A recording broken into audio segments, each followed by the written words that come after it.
Preparing.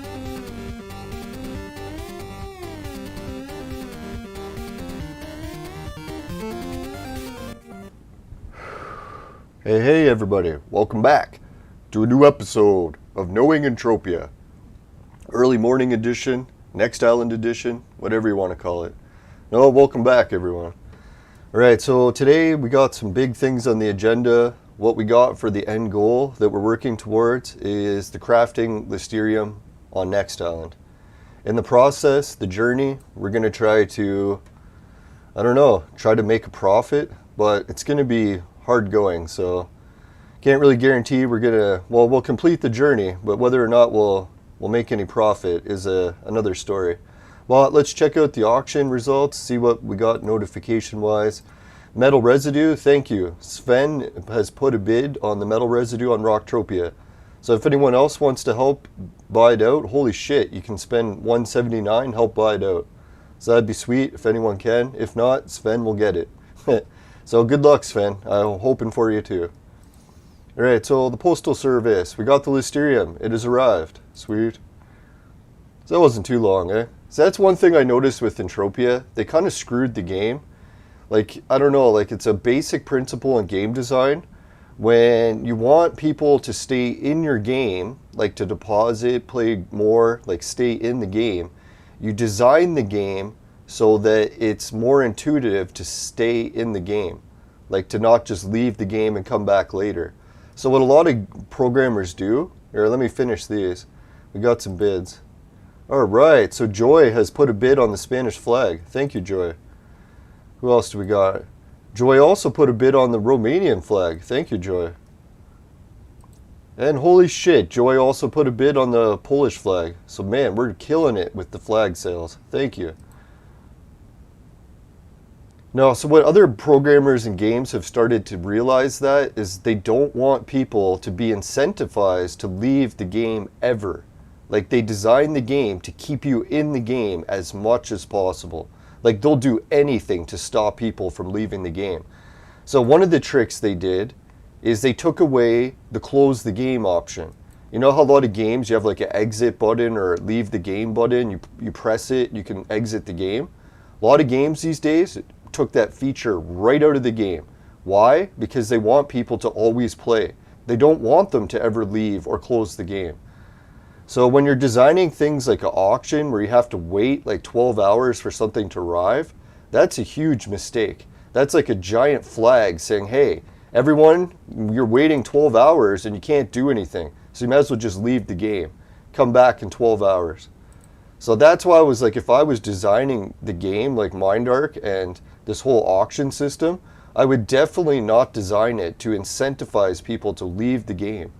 Because you never know, they might order that stuff on auction, be like, oh shit, I have to come back in 12 hours because I got nothing to do for that 12 hours. They might find another game in that 12 hours. They could turn on that game and say, fuck Entropia, I'm just going to play this other game that doesn't make me wait 12 hours, right? So I don't know, like I get it that they want people to have to wait so that they can make a small like pennies off this transaction. Well, while you're making those pennies off the transaction, the auction fees, you're incentivizing the player to leave and deposit money in a new game, not your game.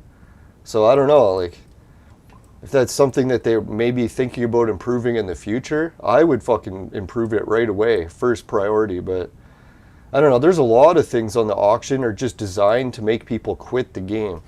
So I don't know why you would design it like that. I'm sure it's just a mistake. They don't probably do it on purpose. I know a lot of things these days, people are doing the opposite and expecting something to happen. Like in our country, we're doing the lockdowns, expecting them to defeat the virus. But we've already tried this multiple times throughout the year. All it did was destroy the small businesses, make Amazon make a fortune, and crush our economy, destroy our country. And it didn't do anything to stop the virus. And in fact, it actually, in most cases, made it much, much worse.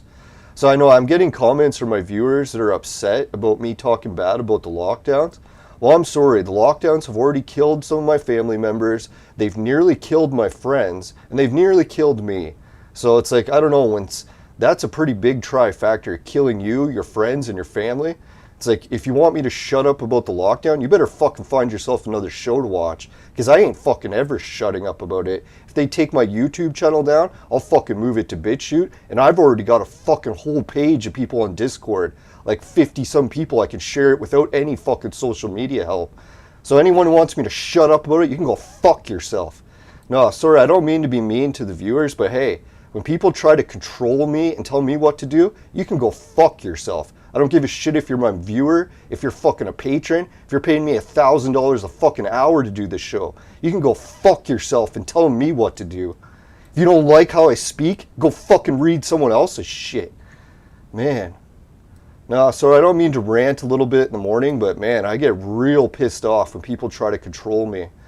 Like, I know it's stemming from the lockdowns. I've literally been in fucking house arrest for over a fucking year now, and I'm not fucking pleased about it.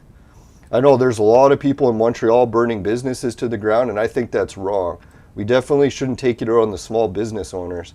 They're the ones that are fucking getting the fucking punishment the most because of this fucking lockdown bullshit. Oh man, I'm so fucking livid at these lockdowns. So I'm going to try to play Entropia and not get too pissed about it. I know viewers don't want to hear about it because they're fucking experiencing the same thing. And a lot of people honestly believe the lockdowns are helping. So I admire your good intentions. Like, man, if the lockdowns worked, I'd be all fucking for them too. We got no evidence to support that idea. No, I'm not one to sugarcoat things. When people piss me off, I will not fucking hold back. I think it stems from being a big person. Like, I've realized in life that really no one can ever shut me up because I'm one of the biggest people around. I've only met like 1 or 2 people that I actually physically fear. Mike Tyson was one of them. Man, Mike Tyson is a fucking animal, man. When I stood next to him, I got vibes. Like, my whole body almost went to convulsions. That's how fucking scared it was just to stand near Mike Tyson. Yeah, so there is a few cases where I'll shut up and bend over and take it, but it's very rare. It's not going to be many cases. Mike Tyson tells me what to do, he can tell me. It's like, I'll listen, Mike. You tell me to go into lockdown, I'll go into lockdown.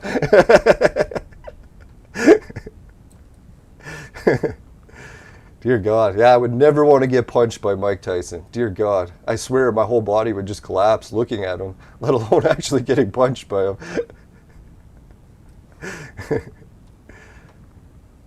Now, I think what it comes is from karate and martial arts and self-defense.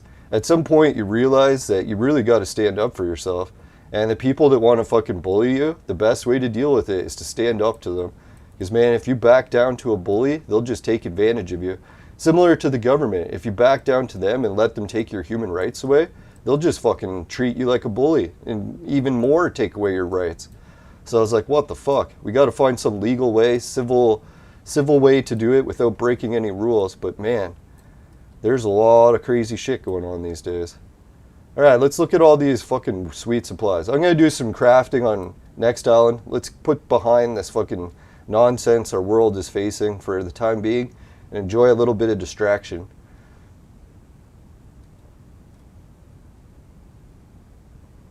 No, and people are also telling me, oh, but all those people, the healthcare workers, you don't give a shit about them. It's like, do I? Do you know who my family is? My fucking family is doctors, nurses, all the fucking people in the hospital. My family is the fucking PSWs. All my fucking, the women in my family have all worked in fucking, as personal support care workers in those long-term care homes.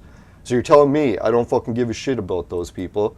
No, actually I give a shit about them even more so. Fucking piece. I can't believe when people assume that it's like, I don't know. I think what it is, yeah, people just assume that they know everything and that other people are always wrong. Well, it's like, I don't know. Eventually you learn in life that actually everything that you know will be wrong at one point. So it's like whatever you like, all your taste you like, all the music you like, everything that you thought was real or true, it'll all be false eventually at one point in your life. So it's like trying to cling to knowing everything, it never works. I know I've done that same mistake too, where I think I know everything and it's like, man, never fucking works. All right, so we got 530 clicks of Lysterium power. That's pretty good. Lesser Elijah, we got 259. It's funny because we're so low on sweat, we actually have more clicks than just Lysterium. Alright, so let's give a few clicks on these. We've having shit luck with these everywhere, so I'm wondering maybe next island can turn it around, or it'll just be all still garbage. Let's see what happens. Now, I think that's one thing I'm lucky as a YouTuber. It's like I really don't give a shit about money. It's like I know a lot of people get controlled about money. I know I feel the feeling sometimes too, where I see people starting to patron or giving super chats and I just want to cave to whatever their demands are, but no. Thank God, at least in the back of my mind, I'm thinking, dear God, I don't even need money. What the fuck do I need it for? It's like I got all my resources that I need to keep a roof over my head and myself fed for an eternity. So I really don't give a shit about money. And even if someone did take all my money away and fucked me over completely financially, I'm actually a very resourceful person. Like, I've learned to be completely self-sufficient, even in the woods. So it's like if I got fucked over, had no money, had to go live in the woods, I'd be thriving. I'd be building a fucking hut. I'd be having like fishing, hunting, gardening. I would be fucking so self-sufficient. The only thing I'd be fucked over for is the dentist. That's one thing I realized I need to become more self-sufficient for. It's fucking the dentist. And I know that's why the Amish people pull out all their teeth when they're young. Because they realize that too. Teeth are the only thing that keeps you from being self-sufficient. Not that I want to do that, but I always keep it in the back of my mind that, yeah, if I'm ever backed into the corner, I'm actually not that fucked. Because compared to other people, it's like I actually have all the resources even to collect water. So how many people know how to go into the woods and collect water? Most people just die.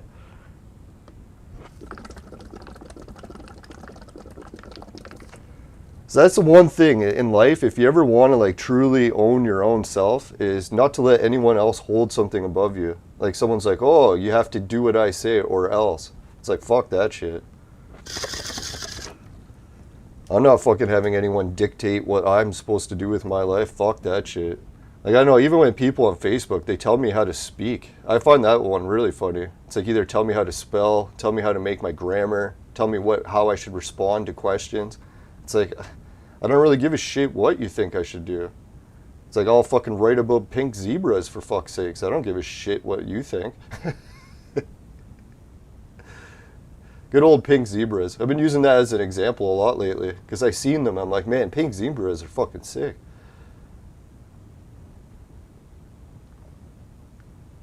Now, I think the only thing the pink zebra had a rough go was the zebra colors usually help them with the African sun. So, yeah, they're a little bit fucked with that. Yeah, I forgot to check how much we started in this crafting run. I think it was a pretty bad amount, right? Like 600-700 Project Entropia dollars. So we got a fucking work cut out for us here to turn a profit.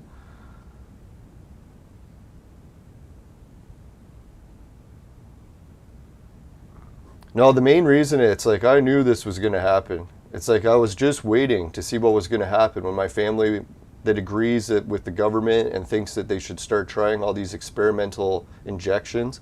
So I'm like, oh God, what's going to happen when they go and do it? Well, first person who went in my family went to do it, nearly died. They got the fucking dizzy spells, wiped out on the stairs, nearly cracked their skull open. And they were completely healthy before they went for the shot. So I was like, dear God, here's one for one. One of my family members went and got it and almost fucking died. So then I was thinking, here we go, 2 for 2. What's going to happen when my uncle goes to get it? So my uncle got it. First day, he was okay. I'm like, okay, this is better than the other brand. Like, we tried both brands in our family. That, you know how you can get 2 different kinds? So anyways, yeah, he was fine the first day. Second day, what do you know? He's on his fucking deathbed. Can't even move. Completely paralyzed. I had to fucking drag him to the washroom yesterday. It was not a good scene. So I'm thinking, dear God, when they're saying the side effects on the second day are bad, yeah, you better fucking be ready. If you're looking after someone, like doing personal support care work, the people that get that, they're like, I don't know, like, there was a good chance he could have died yesterday. If I would have just left him, he could have died. And what would it have been from? I doubt the doctors would even have had any inclination to write it was from that. Oh, fuck, we got a blueprint and it was absolute garbage. Can't believe it. Simple plastic ruds? You gotta be shitting me. That's like one of the worst blueprints. Can't believe they just gave us that. Oh well. I was hoping for a nice blueprint, but hey, a blueprint's better than no blueprints. Remember on Calypso, how many clicks we did, no blueprints? That was fucking bullshit. Yeah, so I'm going to try to focus on other good stuff. Work on making new videos, work on my YouTube channel, work on having a backup for when my YouTube channel gets taken down. I notice people have already, like, people don't like my videos when I share them, so that's why I just started to stop sharing them. I really don't care if people watch them or not anymore. I already got enough viewers, reached the monetization point. It's like, I'm not really going to bother sharing my content anymore because every time I share it, it just gets my channel flooded with dislikes.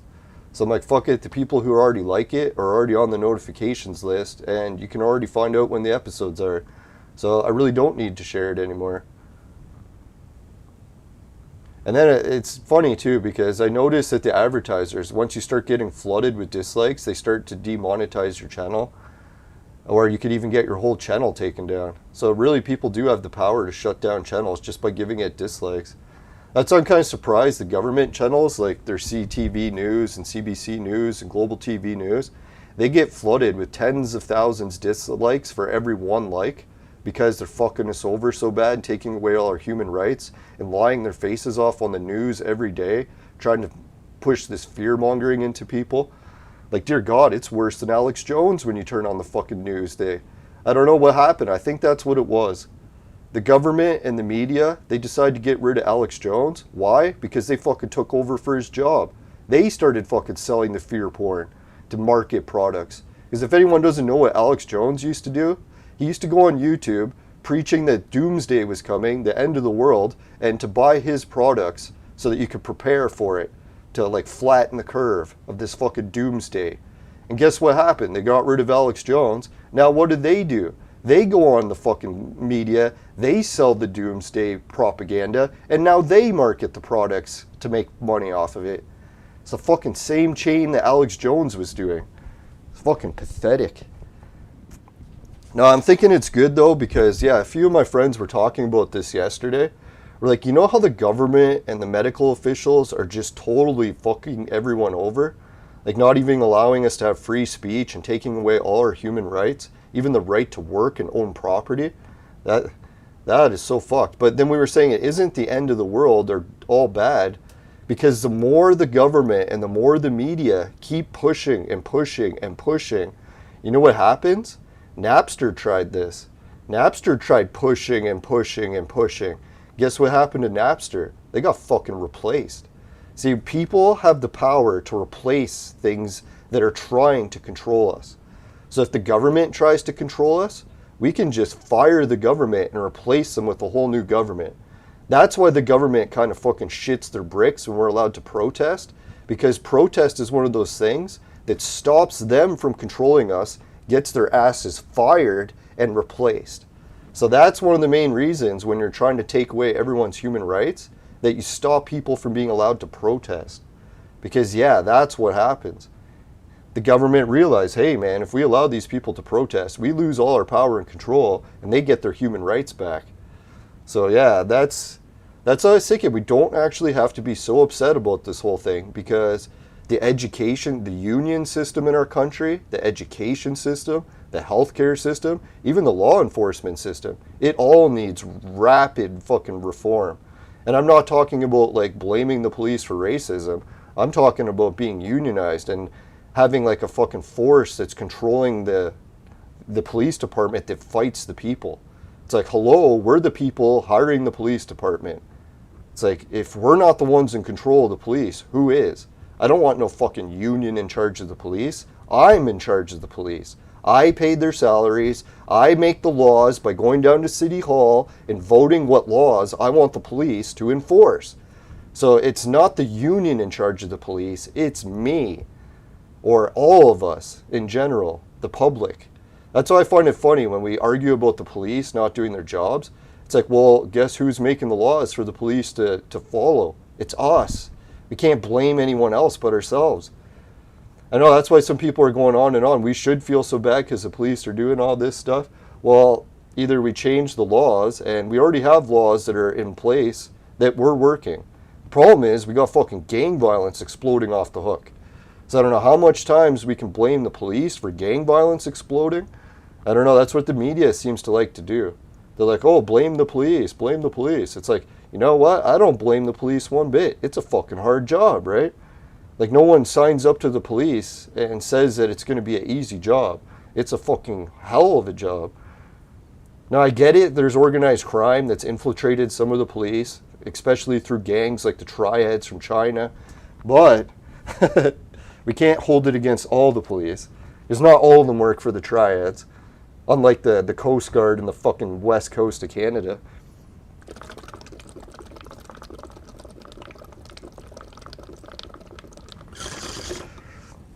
Now that came on the news today too. People are talking about like, holy fuck, man, the government hasn't stopped any of the fucking flights filled with infected people with the virus coming into Canada from other countries like India. I shouldn't say China, because China pretty much wiped it out a long time ago. But anyway, so I was like, yeah, isn't it funny that people are starting to realize, like, holy fuck, I've been in house arrest for a year and a half, and the government hasn't even stopped planes loaded with sick people from flying in from other countries. So I'm like, why the fuck have I been under house arrest when the fucking airport is still open, for God's sakes? If the airport's going to be open, bringing thousands of people into the country infected with the virus every fucking day, well then, dear God, that fucking gym better be allowed to stay open. You sons of bitches. No, it was funny. I used to argue with a lot of people. Oh, we got a 15 petter. That was pretty good. At the beginning of this lockdown, and people are like, oh, fuck, we should stay locked down forever, blah, blah, blah. And then I noticed that a few of the people that are arguing for the lockdowns have serious health conditions that they need to go to the gym for. So I was like, okay, let's wait and see how long you're going to enforce these lockdowns. And I was just sitting there stroking my beard, waiting. So you still like the lockdowns, do you? Still like the lockdowns, do you? And then what do you know? A few months goes by and all of a sudden they realize their health is in jeopardy because they can't fucking use the gym anymore. Now guess what happened? Now they're fighting the lockdowns. So I don't hold it against them either, but you start to see, as soon as it actually affects your health, then you're like, holy fuck, all these people fighting for their human rights, they actually had something in mind. They wanted self-preservation. They wanted their own life to be saved. They're not willing to sacrifice themselves for the theory that it could help someone in the distant future. It's like, fuck that shit. I'll save myself now, and that person in the distant future, they can look after themselves too. I don't have to fucking sacrifice my life for someone who could be saved in the future. It's like, it reminds me of the whole vegan saying. It's like, you should sacrifice your life and your family's life so that a cow doesn't get milked. I'm like, you're fucking serious. You're willing to sacrifice people's lives to prevent a cow from getting milked. It's like, oh my God, that's the kind of shit we're dealing with in this world. We literally have people that believe that. And they're starting to outnumber us. It's pretty funny. That's the most dangerous thing I noticed about voting. Voting is such a dangerous system because it gives people what they want instead of what they need. So if you voted, if someone, holy shit, we got 24 ped there. That was a nice one. So if you allowed people to vote what they wanted to eat for the rest of their life, and it was a vote between like chocolate cake or fucking liver, what do you think people would vote for? They'd fucking vote for the chocolate cake, almost like guaranteed, right? But that fucking chocolate cake would kill them, and the liver would preserve them for centuries. So I was like, that's why you really got to be careful, right? It's like, this system of voting, man, it's fucked. Yeah, I don't know. Like, I know democracy is better than any other system right now, but really we should be working on a new system, right? Maybe that's why these global elites are doing all this weird shit with the government lately, is they're prepping for this. They know that a new system is coming, and they're trying to be the ones to implement it. Hopefully they're going to do something good. I'm just a little skeptical when money's involved.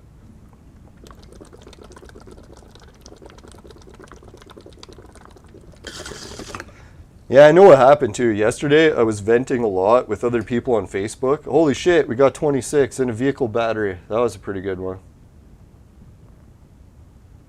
So anyways, yeah, I was venting a lot with people on Facebook, and I'm like, oh shit, I'm going to curtail the fucking venting on Facebook, chill on that a little bit, and move a little bit more to YouTube.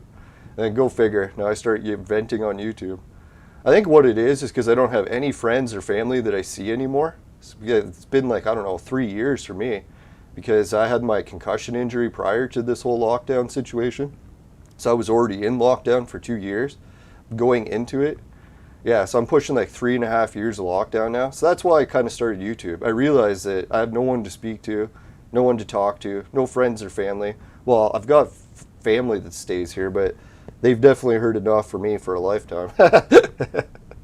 In 1 month. Yeah, so sorry if anyone doesn't like my venting, but it's where my only resort these days. It's better than going ranting and raving like a lunatic to myself outside. People look at you funny when you do that. And now I just got people looking at me funny on the internet. I don't have to see their reactions.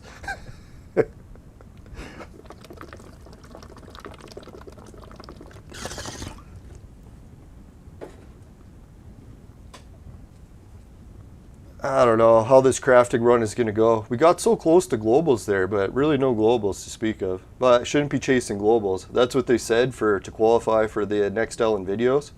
Don't chase globals. Oh, you know what I just fucking remembered? I didn't start the missions. That's unlike in that new system on Calypso, where they just start the missions for you automatically. So I don't have to waste all that time and energy. Oh, and I fucking left the crafting machine, so now I can't see the totals. See, there's so many things in this game. It's like the game designers never play the game. It's like, don't they play it and realize that all these fucking mistakes are everywhere? It's like, how stupid is it that I have to go to this mission broker and look for this fucking mission? This is like mental. Oh, and I'm set on the probe drop one. So I literally can't even switch missions if I wanted to because I've already started another one. Oh my god. Yeah, see that? What a fucking system. Alright, well, I don't even want to mine. I just want to finish my crafting run, so fuck the rewards. Fuck the mission. So yeah, if, I don't know, like, they say the next Ellen videos have to be, like, productive and not negative or whatever. So I really don't have a chance. Like, I can't play this and acknowledge or not acknowledge how fucked a lot of this shit is. Like, this is really fucked. Like, I can go here and want to see the results of my crafting run. I can't because I had to leave the fucking crafting terminal. Like, isn't that a fucking piss off? Like, it's saying 0. I didn't get 0. I just did a crafting run and I want to see the results. Fucking piece of shit. They'll be like, oh, don't leave the crafting terminal. Well, I had to leave the crafting terminal because you fucked us over with a stupid mission system where every other planet has switched, so you just start the missions automatically. Not wasting your fucking time going to talk to all these stupid mission brokers. Oh, man. I think what it is, it's not good for me because I got really bad short-term memory. So I fucking forget everything all the time. So if everything's set up in the game where you have to remember to do it, I just won't, and then it's super frustrating. To the point where it really does make me want to quit. I think if it wasn't for me being such a like hardcore Entropia player for all these years, I would have quit like multiple times. There's so many reasons why I would have quit.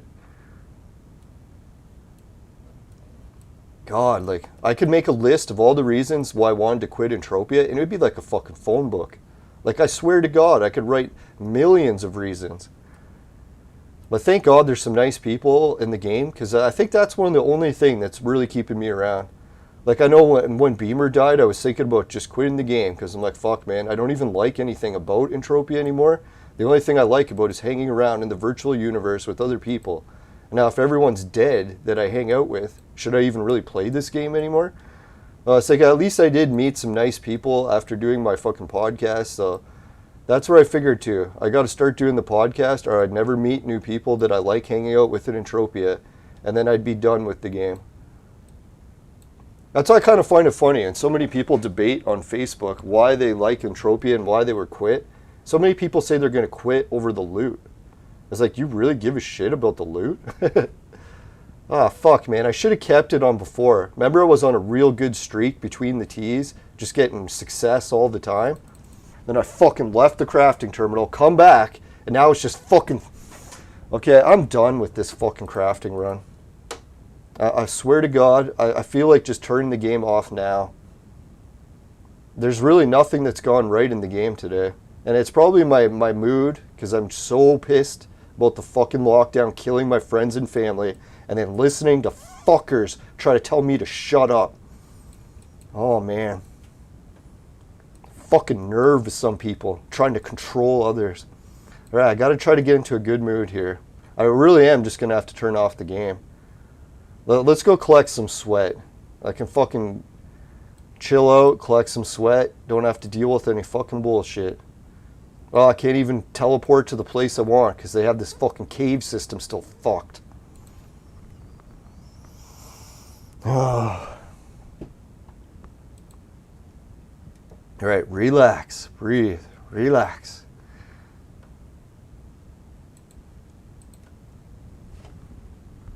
Thank God I got like workouts. If it wasn't for working out and being able to like get into shape to blow off some steam, I'd be fucked. So I'm so happy I got my own home gym and I don't rely on the government to allow me to stay healthy, because if I did, they would take that ability away and I would die. Now, it's funny, I talk to people about that too. They're like, what do you mean that the lockdowns killed your family? It's like, I don't know, have you ever heard of something called the cancer screening? You know how the hospitals are empty and they're fucking canceling the fucking cancer screenings? You know, that fucking kills people, you know? Now, that's what I think people underestimate when they go into Facebook and they're going to argue with someone about how lockdowns are so great. They underestimate that lockdowns have fucking killed people's family and friends. So you're literally going in to debate something that's fucking killed people. And you're like defending it. You're like, oh, like, you know how your family and friends died? Well, that was worth it because we're stemming the curve or whatever, flattening a curve.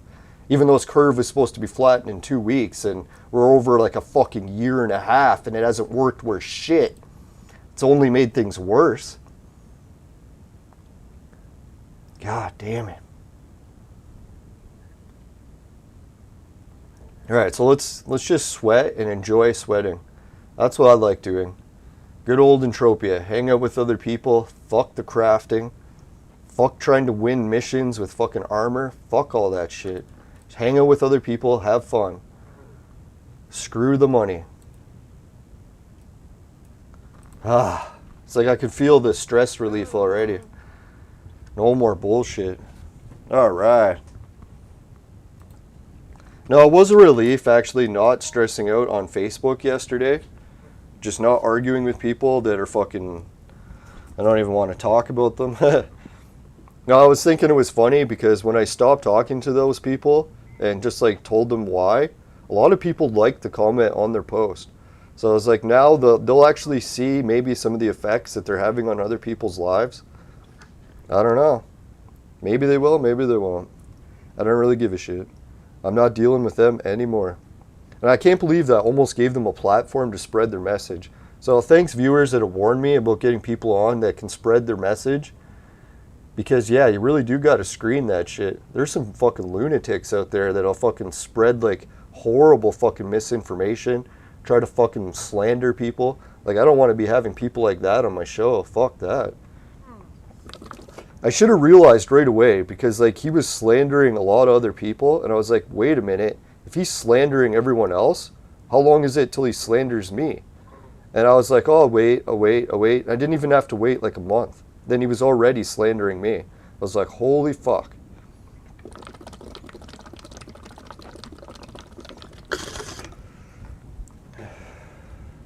Now that's why I'm really careful every time I see someone make fun of dumb people. I'm like, so if I became dumb in like a car accident or something, bad concussion, you would fucking treat me like that? It's like, oh, okay, just taking notes here.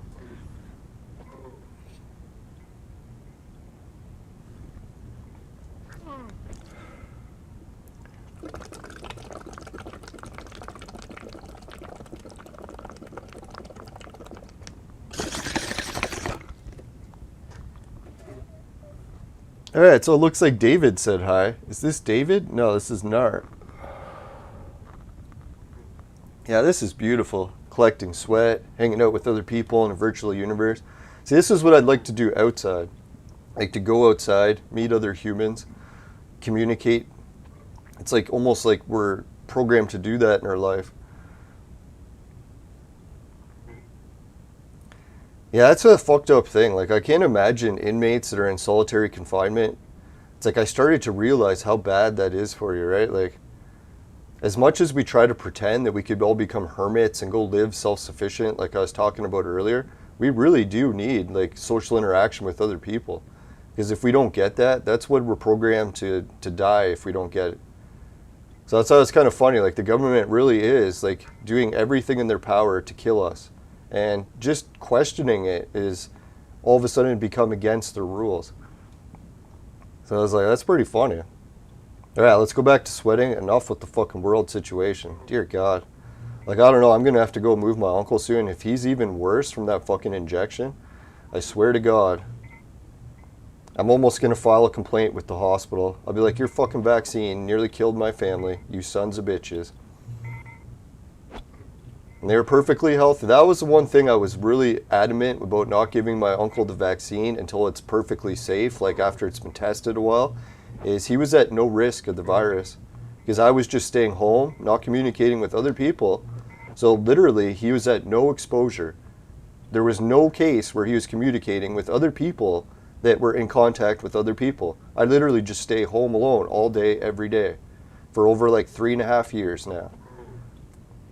I did have like small breaks where I went out and communicated with other people when they started ending the lockdowns, but it was only like a week, maybe 2. And even those didn't go well, because I'm not socially adapted to hanging out with other people as much as I used to be. I noticed once you stay away from hanging out with other people, you really start getting that homeschool effect. You know how homeschool kids aren't really socially adapted? That isn't just a one-way street. Like, it can start happening if you isolate yourself. I know that's what some government officials actually started publishing. They're like, holy shit, a lot of people are like coming in now with like serious mental anxiety where even if the lockdowns ended, they can't go back into society because they've been programmed for over a year to be a home alone all day, and it's a hard thing to break. They call it institutionalized or whatever, right? A lot of inmates get it. Once you're in prison for a long time, you can't leave. Some inmates will even go out and commit crimes their first day so that they can get back into jail.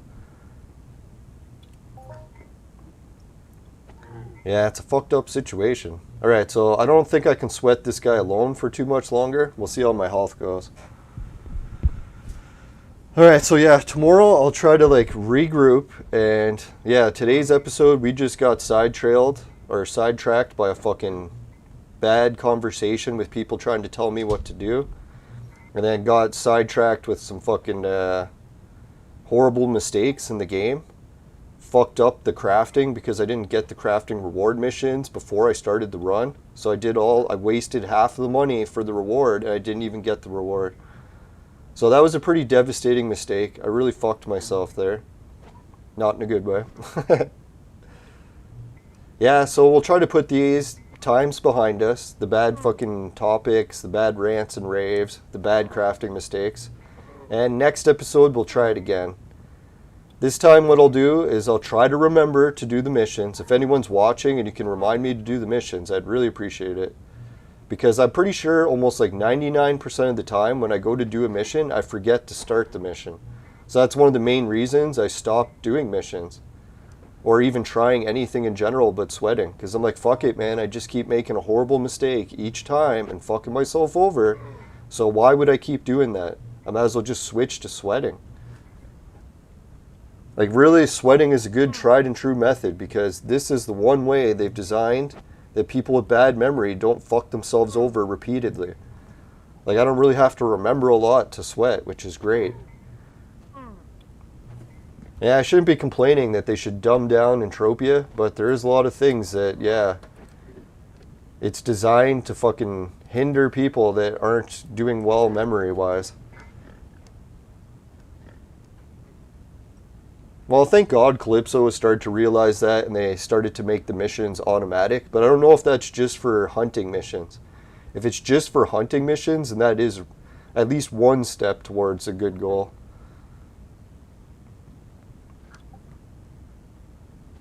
Now, I think the problem with the mission brokers is in Entropia is most people in the game realize that each of these mission brokers you go and talk to will give you a mission that's just going to make you lose money. So after you've had that happen, like say 1 time, 2 times, 20 times, 50 times, eventually it gets into your head that you're like, hey, Every time I go to see these mission brokers, I'm doing a mission that's making me lose in the game. So why the fuck do I keep doing these? So a lot of people are like, fuck it, I'm just not going to any mission brokers. If a new mission broker opens, I don't even care to go look for it. Because I'm like, fuck it in general, right? So that's where I was thinking, maybe that's, oh yeah, I didn't even look. I was getting my ass kicked. Alright, so now sweating is turning into a disaster. At least we can remedy this disaster. I'll go sweat the smaller creatures. Or we'll just say fuck it with this place. I'll go to Crystal Peak. Maybe we can find someone there.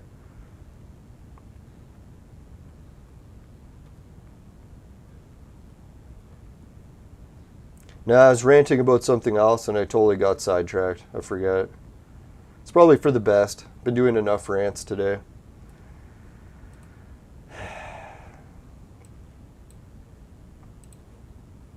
Now, I try to remember the advice that the creator gave to Shwanasawi. It's like, the world is fucked. Don't bother trying to conserve yourself with it. Just focus on improving yourself. Can't really do anything to save the planet. No matter how many cows we stop milking, animals still need to eat each other, including people. No, people shouldn't eat each other. We can eat the animals. No, not that I'm offering dietary advice. Clarify for YouTube.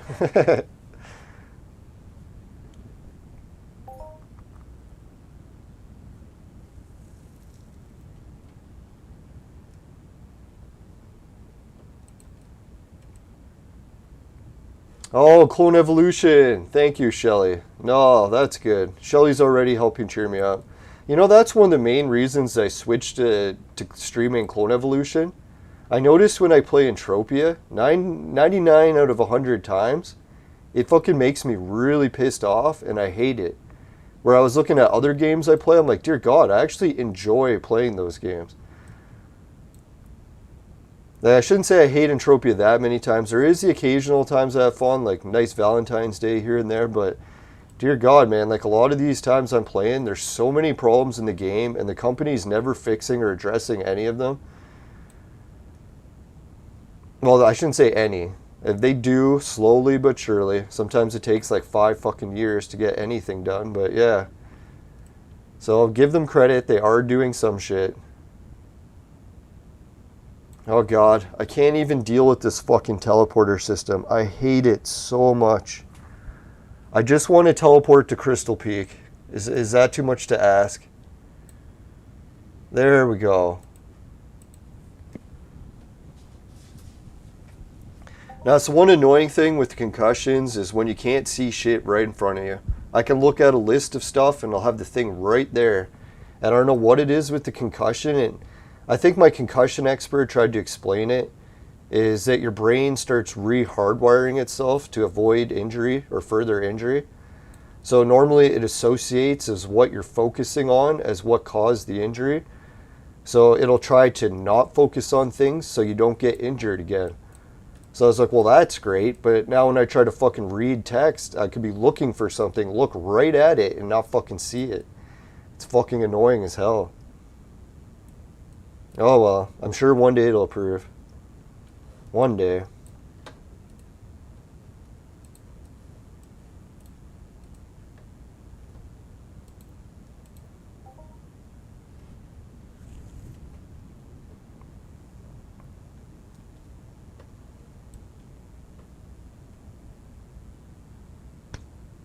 Yeah, this person better be careful.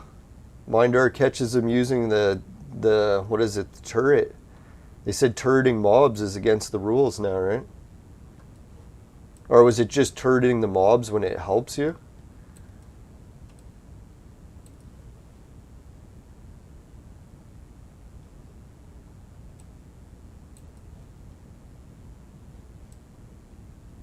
Now, I hope we get further clarification from that from Mindark, because that whole, like, that mission on Rocktropia, it's one of the most established missions in the game for, like, I don't know, close to a decade.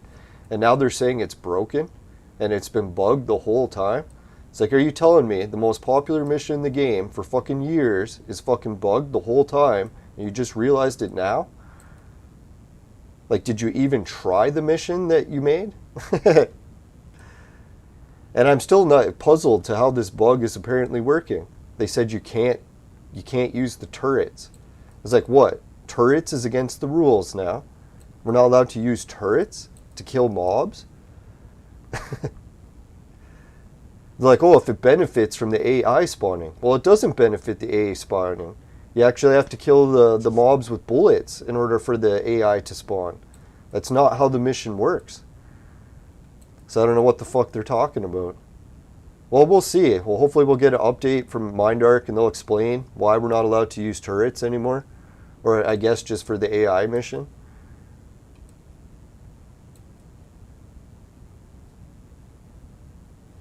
Alright, there's literally nothing I can do on Next Island. You know, I just realized that. I came all the way here and there's literally nothing I can do here. I hate the fucking crafting here. The way they have these missions set up where I fucking forget to do the mission, waste all my money, and then I didn't get the reward. The only other thing I could do here, technically, is work on videos to win the armor, but they've made specific rules that void all my video types from entering. So I can't enter my videos. So I can't work on the video contest to win the armor, can't do the missions. What did I come here for? The sweating? Isn't this great sweating? I really should have just stayed on Rocktropia. I don't know what I was thinking. Alright, so now we got to try to unload the... I'm just going to sell the Lysterium and get the fuck off this planet. You know, I'm in a bad mood today, so maybe I'll just like sell the Lysterium and decide what to do tomorrow. I've really decided not to spend any more money here. I'm really not having any fun here at all. There's too many glitches. If they wanted me to enjoy it here, they really should have fixed that fucking Orpheus Cave shit. Like, I don't like having that fucking teleporter problem every time I want to go somewhere. It really fucking sucks. It's just not fun to play. It's like I'd rather just play a game where the fucking menus work properly. Yeah, I think that's what I'm going to do. I'm going to shut this down, switch over to a fucking Clone Evolution stream. Sorry guys, today was such a negative episode. I'll try to make the next Entropia episode a little bit more positive. I know, it's just probably my family nearly getting killed by this fucking experimental drug. It's like, that's really taking its toll on me mentally today. And I'll have to turn on the TV and listen to them say side effects are rare. Those fucking sons of bitches. No, I was really listening to them say the side effects are rare when the Blue Jays team, about 30, 40 people, they went and 2 of the players got side effects so bad they had to be taken out of the game. I was like, that was fucking 2 out of 40. You telling me these fucking side effects are rare and the ratio is 2 out of 40? And that's just out of a team of super healthy athletes in their fucking prime. God damn it. I swear I'll have to turn on the news and listen to them say it's rare. And I'll fucking have my health officials telling me that. You know, that's the one thing I should finish up on this rant. I never even realized. A lot of people, what they'll do is they'll argue with me and say, science says this, or doctors say this, and this is a fact because doctors say it. And I got one word for all the people who have ever used that as a response, or not one word, one response. You know what? Doctors, we get second opinions. You know why? Because not one doctor speaks for all of medicine. The very fact that we look for second opinions on almost every medical issue is because every doctor has a different opinion of how medicine works. So never once can you say, doctors say this, because there's doctors that will say everything. That's why I fucking find it funny when everyone's like, oh, there's a government doctor that says this, and that makes it true. It's like, I'm sorry, I don't care who the government has hired. If they hired one doctor, if they have hired 100 doctors, those doctors do not speak for all of medicine. And the same thing with science. Science is not one person, like one scientist, who just puts his foot down and says, this is science. It's like, no, actually, science is also a committee where the views are always debated and changed. So there's not one person that speaks for all of science. It's funny. Science says this, so you are wrong. It's like, oh, God. Yeah, where the hell am I going to go to sell this stuff? I can't even look at this place. Science says this. I think that comes from that new Star Trek series. They got that one Vulcan guy to go like, I like science. Oh God, Star Trek is so brutal. I'm like actually scared that they're talking about bringing, what is it? Fucking, what is that show called? Stargate. They're talking about bringing Stargate back. And the one part of me is like, yes, bring Stargate back. I want to see it so bad. I used to love SG-1. And then I started to think, I'm like, oh God, look what they did to Star Trek. Do I really want to see them do this to Stargate? For fuck's sakes, I'd almost rather the show just not be on TV. If I have to watch them fucking feminize everything or make everything gender politics. Or fucking make everything about race. It's like, I'm so sick of that. It's like, you know, Star Trek, they used to have put race in occasionally, but it wasn't like the whole fucking show was race. And I know Star Trek lost me as soon as they introduced a woman named Michael. I was like, you know, this gender politics shit, you can go fuck yourself. The woman named Michael, I'm not watching. I'm sorry. You lost me right there. It's like, I know some people will be like, oh, that's so insensitive. Well, fuck, I'm sorry. I prefer men to be named men names and women to have women's names. If that's old-fashioned and against fucking what's normal, well, fuck, I guess I'm old-fashioned and not normal. And if it's illegal, well, fuck, put me in prison then. Or I'll find a new country.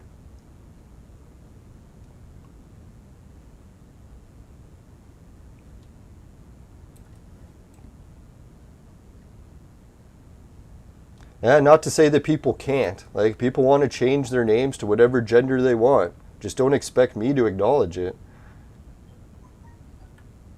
It's kind of like marriage. You know, people are like, oh, are you against gay marriage or not? And I'm like, well, I don't have any issue with people wanting to legally join themselves. Like, if you want to join yourself to another man, if you want to marry a sex doll, if you want to marry a post around the corner store. Like, I don't really give a shit if you're like bonding yourself legally to it, just as long as you don't call it a marriage. And why? Because marriage is a Catholic religious sacrament. You know, I used to actually work for the church, and I know how the sacraments are actually working. And it turns out, society in general, even the Hebrews, used to be constantly into orgies. Everything was orgies all the time. Romans were orgies, Greeks were orgies, Hebrews were orgies. So I was like, it actually all ended when the sacraments started. And Jesus was the one who started the sacraments, and marriage was one of them. So people will say, oh, you'll debate it, that some people were fucking married in like thousands of years ago. It's like, well, yeah, they were still married in a type of marriage, but it wasn't a traditional marriage. Like, an actual traditional marriage is a sacrament. It's a religious sacrament. It has rules. You can't just change those rules because you don't like them and then call it the same thing. It's for the same reason you can't take other religions' events. Like, say if you wanted to start a festival at your restaurant and you called it like kosher, and then all of a sudden you started serving nothing but pork. So people would be like, hey, you can't call this kosher and serve pork, right? Why? Because it's a fucking religious thing, right? You can't take someone else's religion and fuck it over like that, doing the exact opposite of what it's supposed to be, or following the rules. So I don't give a shit if people want to get joined legally. Like, yeah, go ahead, legally bond yourself to anything. But just don't call it a marriage. It's like when you start calling it a marriage, that's a fucking religious sacrament, right? I know some people have lost that idea. They're like, oh, marriage is just a concept that everyone did for like thousands of years, and religion had nothing to do with it. It's like, no, I'm sorry, that isn't true. Orgies were what people were doing for thousands of years. Marriage came from religion. It's pretty funny. Or modern religion. Pagan, I guess, is technically a religion too. Alright, so I can't sweat anywhere. I don't know, maybe I could just go rock picking. Let's go do that. Now I was starting to think, I'm starting to calm down a little bit, so maybe I'll try some rock picking. But yeah, I keep using these fucking stairs because I fucking forget they have the teleporter. Good old no memory. They should really just remove those stairs. That would really help my memory, because then I wouldn't like, oh, I should use these stairs.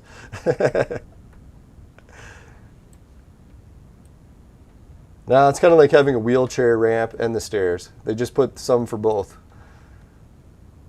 For people that forget and take the stairs. Oh God, I forgot. That isn't the teleporter. It's just a fountain that looks like a teleporter. Yeah, at least I'm starting to get cheered up. It was just a little bit of crankiness in the morning. That's the one thing I noticed if I do shows really early in the morning. It's definitely the time I have the most energy and definitely the most vocal and cranky. It's like how they say you're hungry before you eat breakfast and you get cranky. Just a little. Alright, so where was I going to rock pick? I think up here. This is one of my favorite places to rock pick. Oh, fuck, man, if we're going to rock pick, we might as well go get some probes. Probe. No, not that kind of probe, ladies. I know every time I talk about aliens probing people, all the ladies are like, what's so wrong with probing? I'm like, there's that whole wanting to be dominated thing. No, most guys don't like to be probed. The whole idea of something going in my body, it's like, I'll pass. Things are going out, that's fine. Alright, so let's see here. Oh yeah, I need the trade terminal. Where the hell's the trade terminal? Where is it? Can I remember where it is? There it is.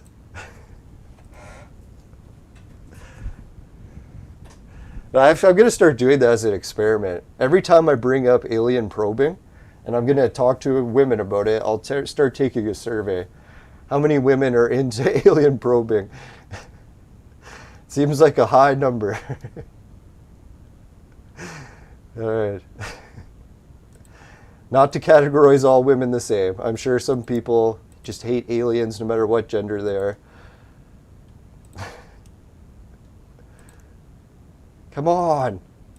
Alright, I do not want 50 peds worth, so let's take 500. God. Let's see if I have enough tools to start mining. Not that I go all the way there and find out I don't even have any tools. Alright, so I hopefully have my mining finder. Yeah, I still do. Sweet. Now I think I might even use up some of the limited mining finders. Who knows, maybe next time we'll turn this whole adventure around with a huge global with the rookie finder. I'm sure that's possible.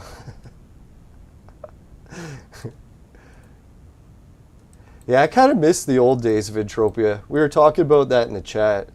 I don't know if anyone remembers, but in the old days of Entropia, it actually was balanced so that anyone could win. So you could literally just take the rookie tools or finders or whatever, and you could find a global. So it didn't really matter, like even if you're hunting the smallest creatures, you still had a chance to win the game. But at some point they changed it where only the high rollers actually are in the loot pool. So you can't actually loot anything unless you spend shitloads. And then some people are like, oh, that was good for the economy, and other people are like, oh, that really sucked for the economy. Because now you get all these new players that realize they really have no chance until they start depositing huge amounts. Or if they find another way to get the revenue in the game. Like Entropia partners or the links I have below. Right, so that's a mineral extractor. Hey, Snooker, Tanista, how's it going? No, sorry everyone, I'm glad you're here now. I was just ranting a little bit too much to start the show, but I think I've relaxed a little. Let's hope. Now, I hope everyone else is doing well. It's just family health problems and lockdowns. Combination of everything kind of getting on my nerves, but oh fuck. And Entropia's got a lot of glitches. It's not really the game's fault, it's mainly mine. I can acknowledge that. Yeah, all the limited finders I thought I had in my inventory, I do not, so I will not be using those. Great. Now I'm trying to do the probe drops, and the cheapest way to beat this probe drop mission is to just drop one of the cheapest probes. So it's funny, if you drop like a more expensive probe, it still only counts as one drop. So if anyone wants to complete this mission for very cheap, this is the cheapest way to do it, I believe. Now, that's the one nice thing about being POV for most of your life. You get really resourceful on being cheap.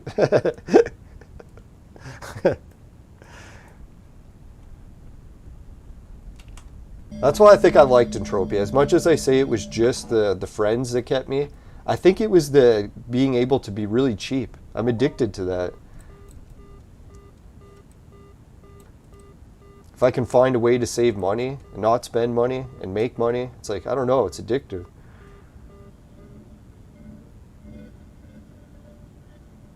Now, it's funny that I say that I'm cheap, but I blow money like crazy on some things. Women, that's how I always end up single. Blow all my money and then realize I'm broke. Now,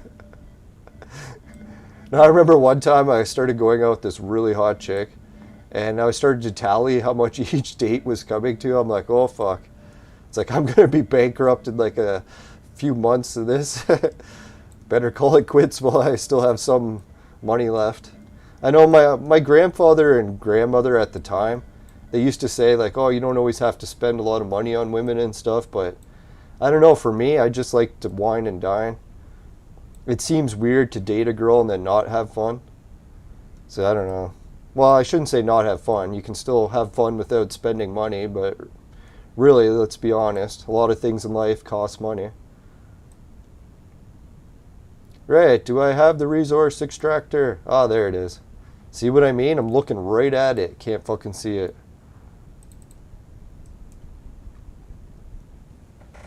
Now, I shouldn't blame it completely on the concussion.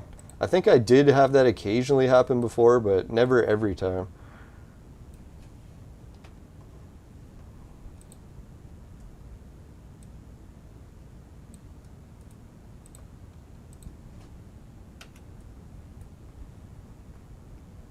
Now, that's one funny thing too. Sometimes people ask me, I'm like, dear God, it's like you have such a poverty job and you have such like nice camera equipment. It's like, how the hell do you ever afford to do all this vlogging and stuff?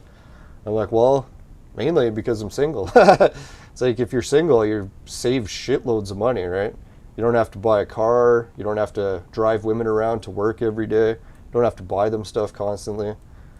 Not to say all women require that, but let's be honest here.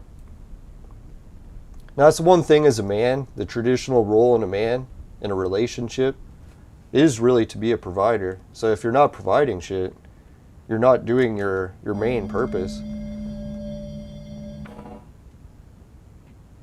That's why they say 99% of relationships usually end up breaking up over money issues.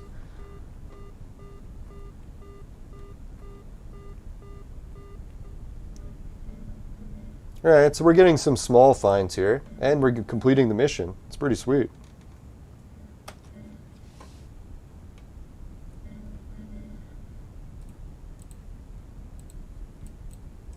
Now, that's the thing too. A lot of people that have kids find it hard to believe that you can save money. And I'm like, well, really, when you don't have kids, it's a lot easier to save money. Because I'm not saving money to give it to someone else, right? I know, that's why I often hear every parent say they're always saving money for their kids. They're saving money for their kids. Like, well, that's great, but really, if you save money for your kids, it's going to make their lives easier and not learn lessons. So really, you shouldn't be saving anything for them.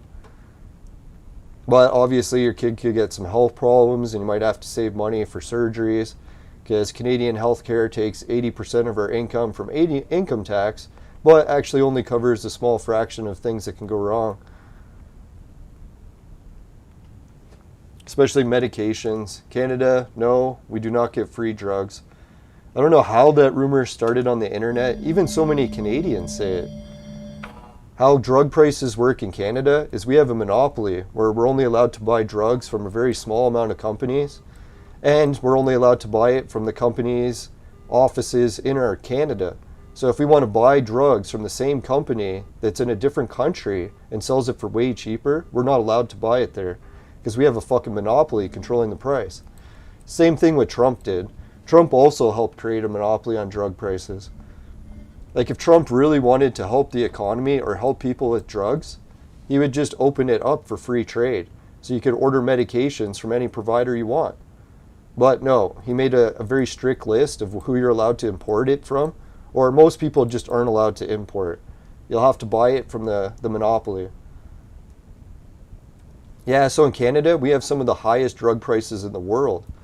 It's like if you look at some countries that say pay like 50 cents or $1 for a medication, like a cycle of pills, come to Canada, that same medication will cost hundreds for a fucking dollar medication. And yeah, and then that's what happens is why Canadians can afford these medications is a lot of people get insurance, like they pay for private insurance. So once you have this private insurance, then you get the medications for like 90% off or whatever. So still you have to pay for these medications more than you would if you just imported it. And that's with a 90% saving. So that's where you can see insurance companies have really started to take advantage of Canadians like no tomorrow. Like some of the richest people I ever met in my whole life owned insurance companies.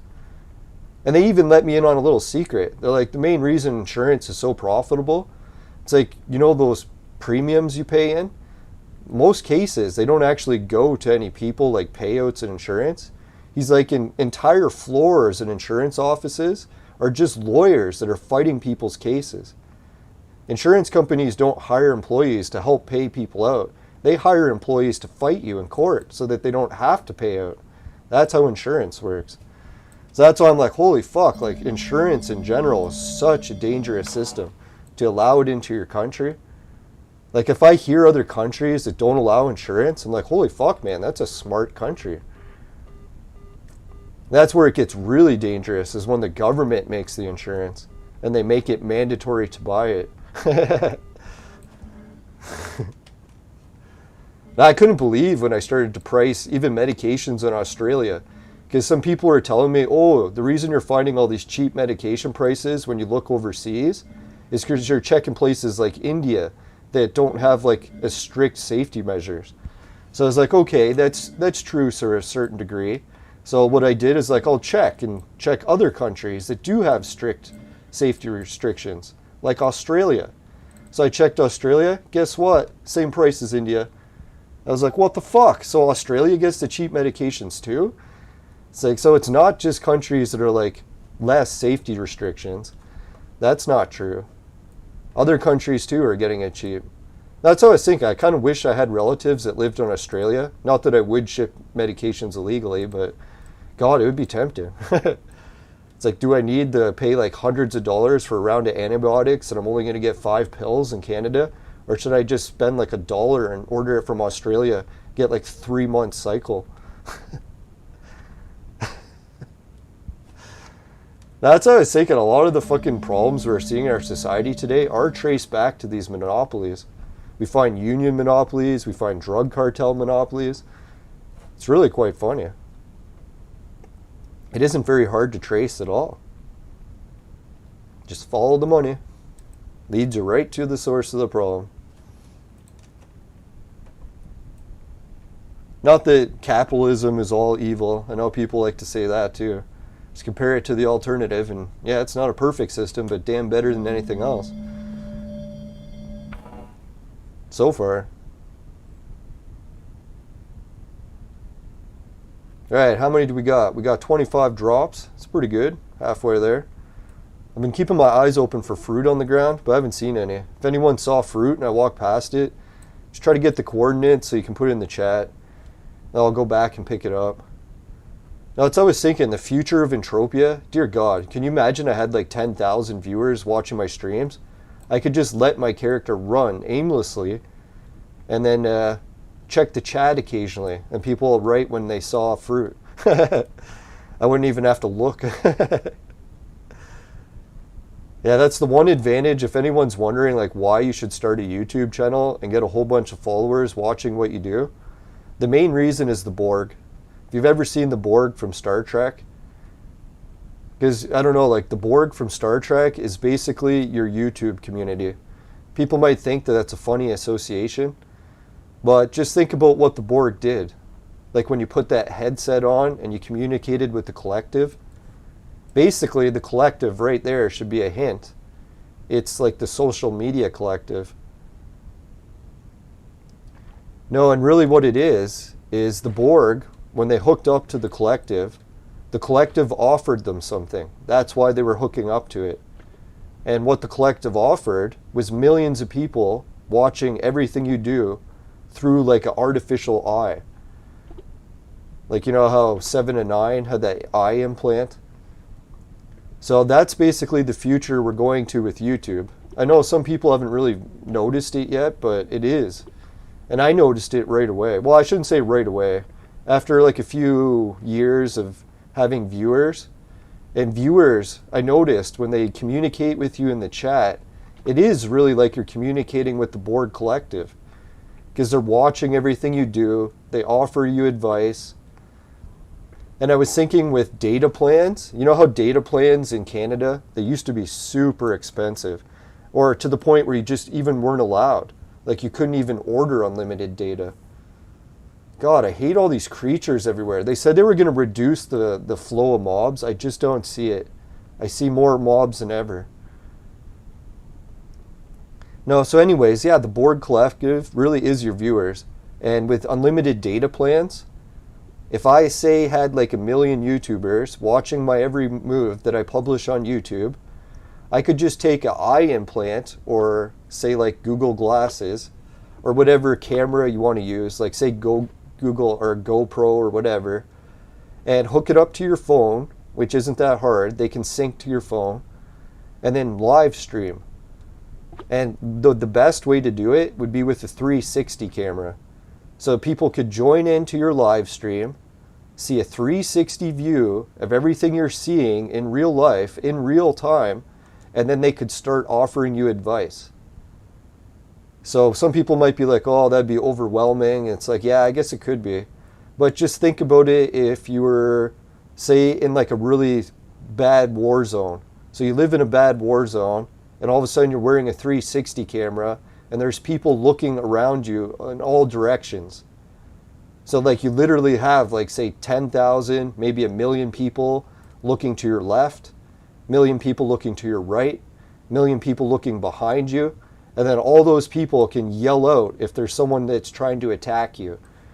So I really don't even have to look anymore. It's like I've got the Borg collective helping me. So I don't know, not to say that I'm building a giant YouTube community because I want to be hooked up to the Borg, but it is a reality we're facing. People that have the Borg helping them will have an advantage over people that don't. I noticed it too, like even like go to the casino and just ask for people's advice. Sometimes people like that are new at gambling, they'll go to the casino and a whole bunch of people will start offering advice, and it's funny how often it helps. And it's funny too, because the people offering the advice, they can't even win themselves, but they're able to help other people win. I don't know why that works like that, but I've seen it happen so many times. It's funny. Alright, there's a creature attacking me and he's hitting me pretty hard. So let's try drowning him. I think there's some deadly fish around here too, so I really got to watch where I'm swimming.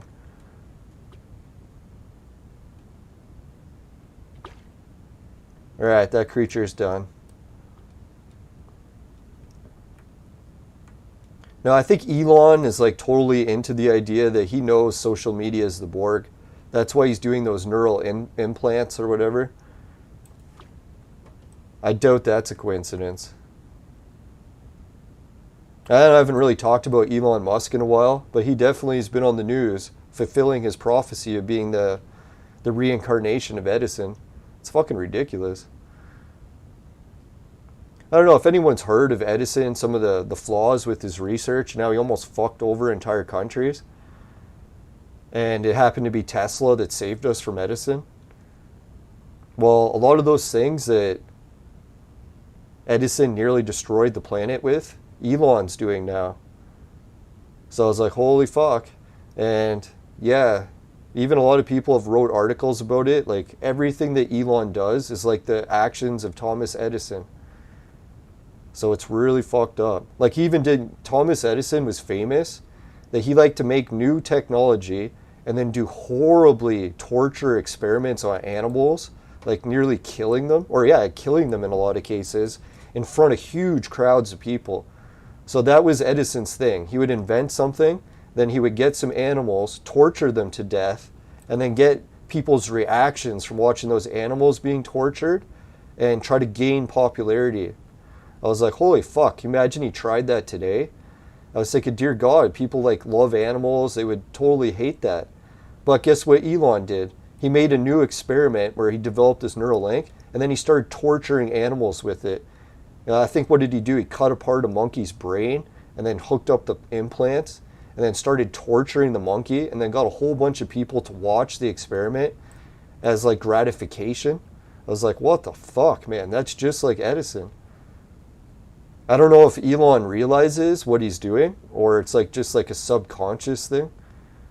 It's pretty fucked up. Like, what are the odds that you would start torturing animals in experiments just randomly, right? I don't know, there's not many people that come up with ideas like that. It's a horrible idea. It takes a special kind of person to come up with an idea like that. Now, some people might argue that the monkey liked getting his head cut apart and the implant put in, but I kind of doubt that's true. No, I don't know why I try to see the other side of the coin sometimes, but you got it, right?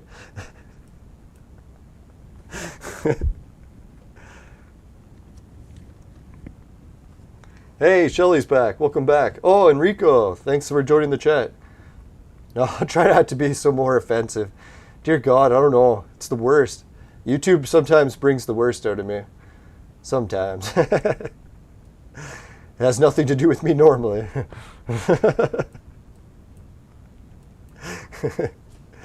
Now, it's at least the lockdowns aren't all bad. At least I can blame my behavior on it. Like, I swear I would act way nicer and way more normal if it just wasn't for the lockdowns.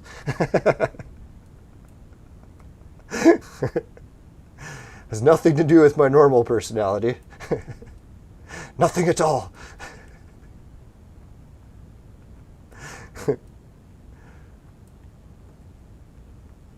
Yeah, it's like I keep packing on the pounds. I'm on my computer alone all the time because of the lockdown. Had nothing to do with what I was already doing.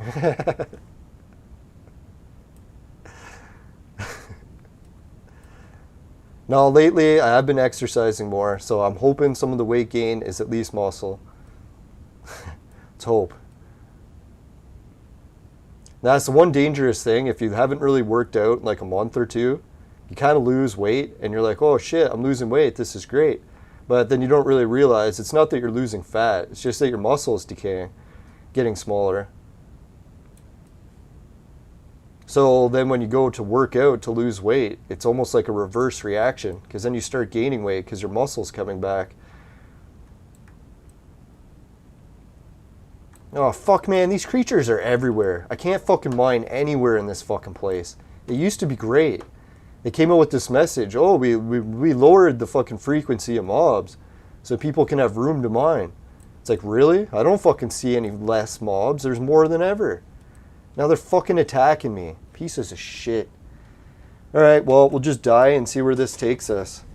We tried mining, but Entropia has designed the levels so you can't even mine. Well done. Yeah, welcome back, Shelly. I appreciate it. That's what I was saying, yeah. Clone Evolution really has cheered me up in a lot of cases. I know Clone Evolution isn't a perfect game either. They definitely got some issues that piss me off, but compared to Entropia, they're very well organized.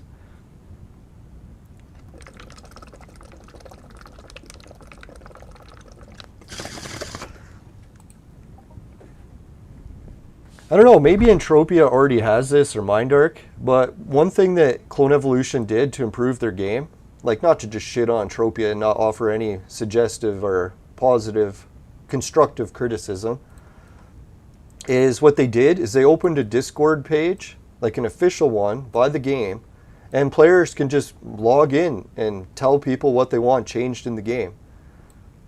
I think Mindark did set up something like that, but I don't think they did it as modern as like just a Discord page. So I think Clone Evolution's like really on the ball that, yeah, they realize that Discord is a popular thing that people use. So instead of like, I don't know, Mindark is fucked. They're still using Internet Explorer. Like, dear God, when they send you a message, they're like, open it on Windows Internet Explorer, Edge, or whatever the fuck it's called nowadays. As soon as they send that to me, I just close it. I'm like, what, are you fucking kidding me? I don't use Microsoft products. Fuck that shit. I'm already starting to think about stopping to use Google. And it's a common knowledge. Like, everyone knows that hardly anyone uses Microsoft browsers. So why the fuck would Entropia be using this ancient fucking technology? It's probably because they're using a game that's fucking ancient. Dear God, this engine's like, what, near 20 years old? It really is reaching the point we're playing an antique. Not that I hate the antiques, but man, could it kill you to make a modern engine?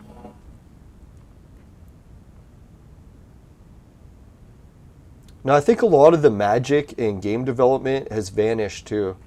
Because when I was a kid, I used to think video games were so hard to make. I used to think like rocket scientists were making them and shit. And then it literally was taking years to make it. And then as I got older and I seen how games are made, I'm like, holy fuck, man. A lot of times they don't even make anything. It's just an engine someone else created. So it's like, yeah, once you have the engine, the fucking game's easy to make. So I'm like, holy fuck, like here this whole time I've been worshiping computer programmers and game makers, thinking it was so hard to do it. And I was like, wait a minute, it wasn't hard at all. It's like, I don't know, I've been watching kids like program first-person shooter games. I'm like, dear God, the games that I was playing for PS2, a fucking kid can make in a week now. Without even a team of people, just himself. I'm like, holy fuck, these games are way easier to make than I thought.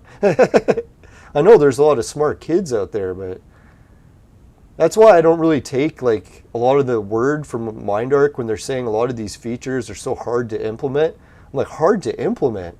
Like, dear God, a lot of this should be basic.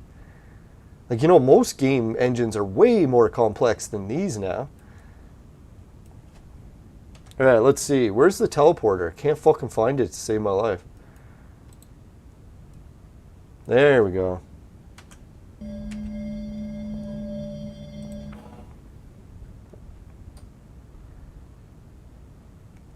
Now, I remember when I was a kid, I used to look at the new Mario games. I was like, holy shit, for them to make Super Mario 1 and then make the next Super Mario, I was like, that was such a drastic improvement. And then, well, I guess it was for Mario 2, what was it, the Lost World, because it was the actual real Mario 2. And then I found out they didn't make a whole new game. They just used the Mario level creator, like an engine. So they could really pop new Mario games out once a week if they wanted. They're fucking easy to make. But they just limited the supply. It's not like they were hard to make them. Like, have you ever looked at the Mario editor and like how easy it is to design a Mario level? It's fucking ridiculously easy. You can make one in an afternoon. So that's why I started to lose a lot of respect for Nintendo over the years too, because I started to realize that we don't really owe Nintendo so much as far as like they created these entities like 30 or 40 years ago. They're really just milking them over and over and over again. If they were really a nice company, they would just release it so that anyone can make Mario games. Anyone can make Zelda games. But it's the whole money thing, right? They're always exploiting people, trying to limit the supply of creating new games so that they can milk you for money. I get it. They spend a lot of resources and investor money to create those things to begin with. But how long are we going to enforce these monopolies?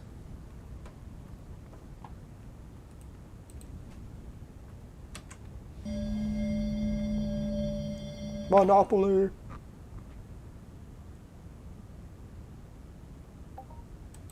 Now, I couldn't believe it. Like, when I was talking to someone about copyrights, I started to look where was the first copyright? Who invented this copyright system? And why is it so similar to monopolies? And then I looked and I was like, holy fuck, the first copyright ever implemented was the royal family. And what they used to do was use copyrights as a way to hinder the public so they couldn't get enough money to overthrow the royalty. So I was like, that's where the fucking copyright system originated. I was like, holy fuck, and we're still using this system today. It was used to overthrow the public so that a small group of people could control everyone else. I was like, holy fuck, it really is that. I know, like, to some defense of artists creating stuff, there's millions of ways to create revenue without having to use copyrights, right? It's like before the invention of copyrights, artists still made money. That's where I think China is so lucky and why they've progressed so much farther than Western cultures when it comes to producing things. They destroyed the copyright system. So when you go to China, you really don't have to honor all these copyright rules that you find in other countries. So you can just copy everyone's inventions, you can copy their chips, you can sell them in factories or mass produce them. The only reason that copyrights are doing anything is because some countries have implemented them and they're restricting the manufacturing of goods for cheaper.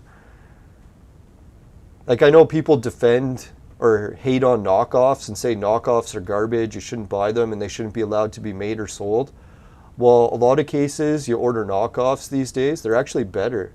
It's like a higher quality product made with more expensive parts and it costs cheaper.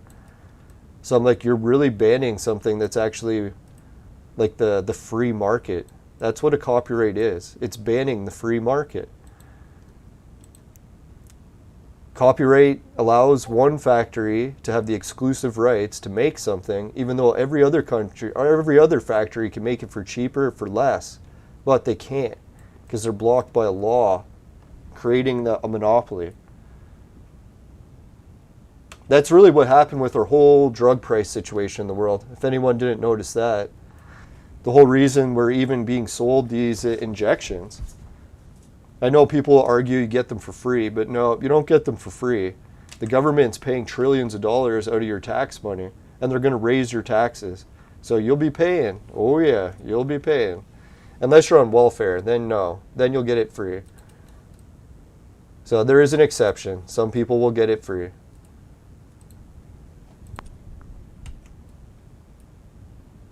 Well, technically, even the people on welfare will still have to pay for it because they could technically have kids, probably like 10 kids, and those kids will have to then pay for it, unless they go on welfare too, which does happen in most cases. No, I just kidding. God, facts are so evil. It's like I gotta take my book of facts and just move it to the side. Stop reading from that. Gotta sugarcoat things. Come on.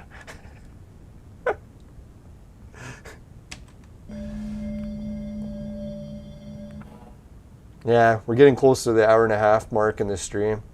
Are we even anywhere close to finishing these probe drops? No.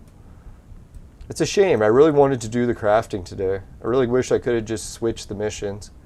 But I'm pretty sure if I abandoned the mission, then there would go all the fucking work I just did on this.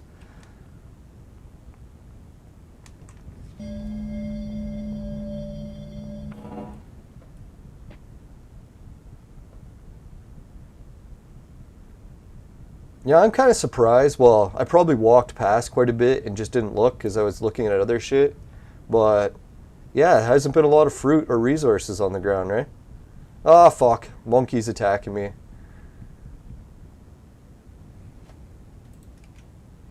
Oh, fuck. More monkeys attacking me. We're in the land of the monkeys.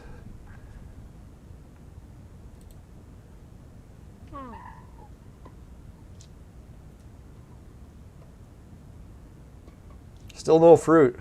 Thought I could find some fruit around the monkeys, but no.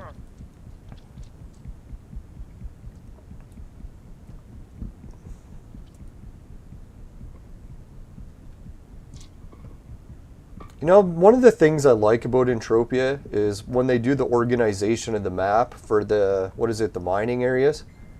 Because a lot of times you'll go into the maps for the mines and you'll see that it's organized, like one area is good for mining, another area is good for hunting. as much as this open-end game stuff is kind of neat, like I really wish there was just an area I could go to mine. I don't like having to mine around all these creatures. It's not really fun at all. It really ruins the mining experience. See, that's why I think early on, if Nintendo was working on Mindark and they like told them to make things different, they would definitely say, hey, Mindark, as much as you're making things profitable or as you're making things like, I don't know, fucking, it's mainly annoying. What the hell is this place?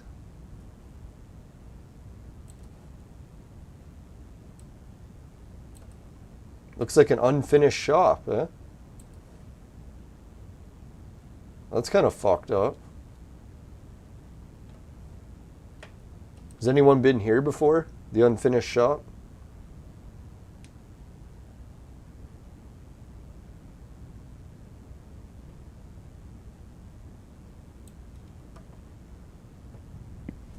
Yeah, that's funny. I'm doing the show at such weird times. A lot of people log in. They think they're just watching a recording. I'm like, no, it's just me ranting. Sorry. I'll pay attention to the chat more often. I know I'm the worst. Sometimes I'm like, oh yeah, I'm fucking recording a show.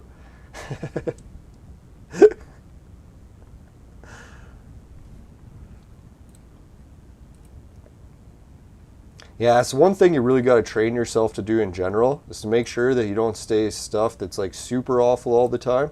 Because then if you're live streaming and just being natural, you'd have to be worried about saying that shit.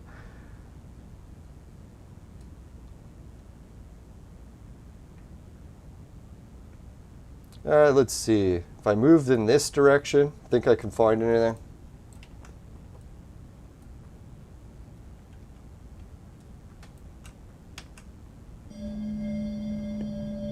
No, it's kind of like the Santa Claus philosophy.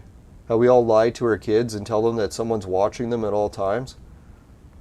It's not because we're doing it to be mean. It's like the idea that someone's watching you at all times does kind of keep you on good behavior to some degree.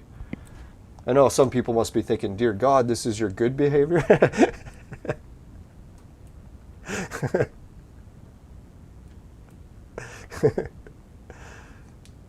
Oh, my watch is bitching. Saying I better hurry up and start exercising. It's like, shut up. I know, I know.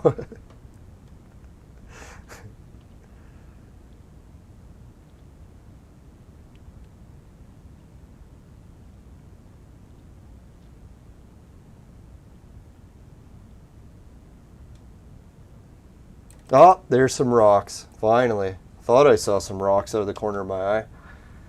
Got to keep an eye out for that rock. Speaking of, let's get a quick message from the sponsor.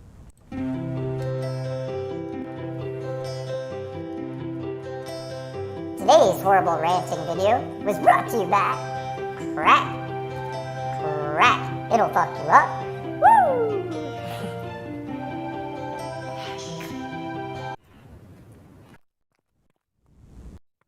Now I have to remember to switch voices back. Half the time I do that, I'm like, oh fuck, forgot the voice.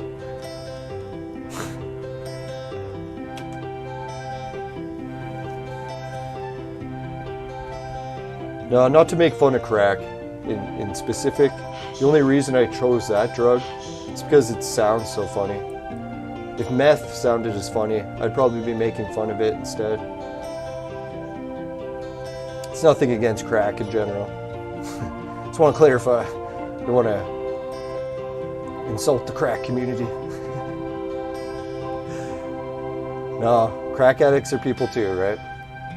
No, I've known lots of people that got addicted to it, so I try not to make fun of it ridiculously.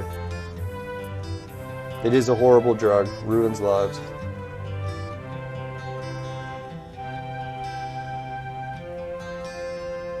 Man, I wish I had the tree cutting tool on me. Looks like tree cutting heaven in here. Let's see if I do. Did I keep a tree cutter? No, I didn't.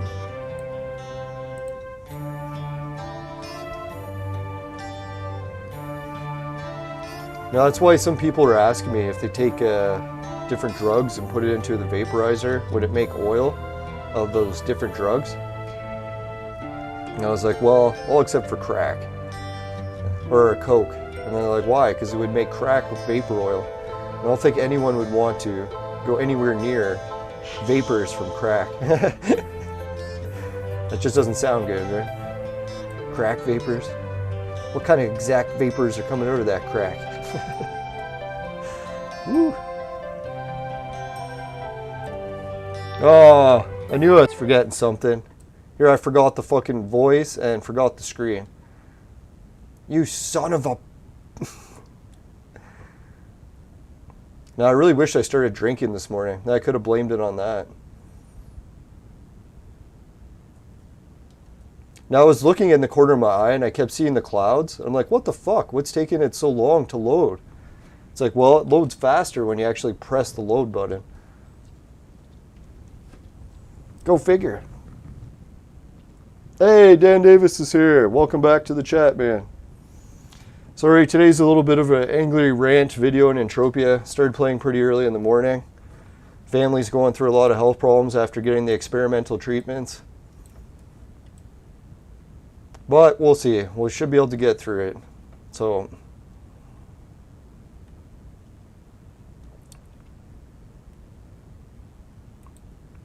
Now, I was even watching on the news, well, I shouldn't say watching on the news. I heard it from other people who tried to warn people without getting caught that, yeah, when their family took it, they definitely had a few days of bad side effects, but they at least subsided. So that's what I'm hoping. They'll recover.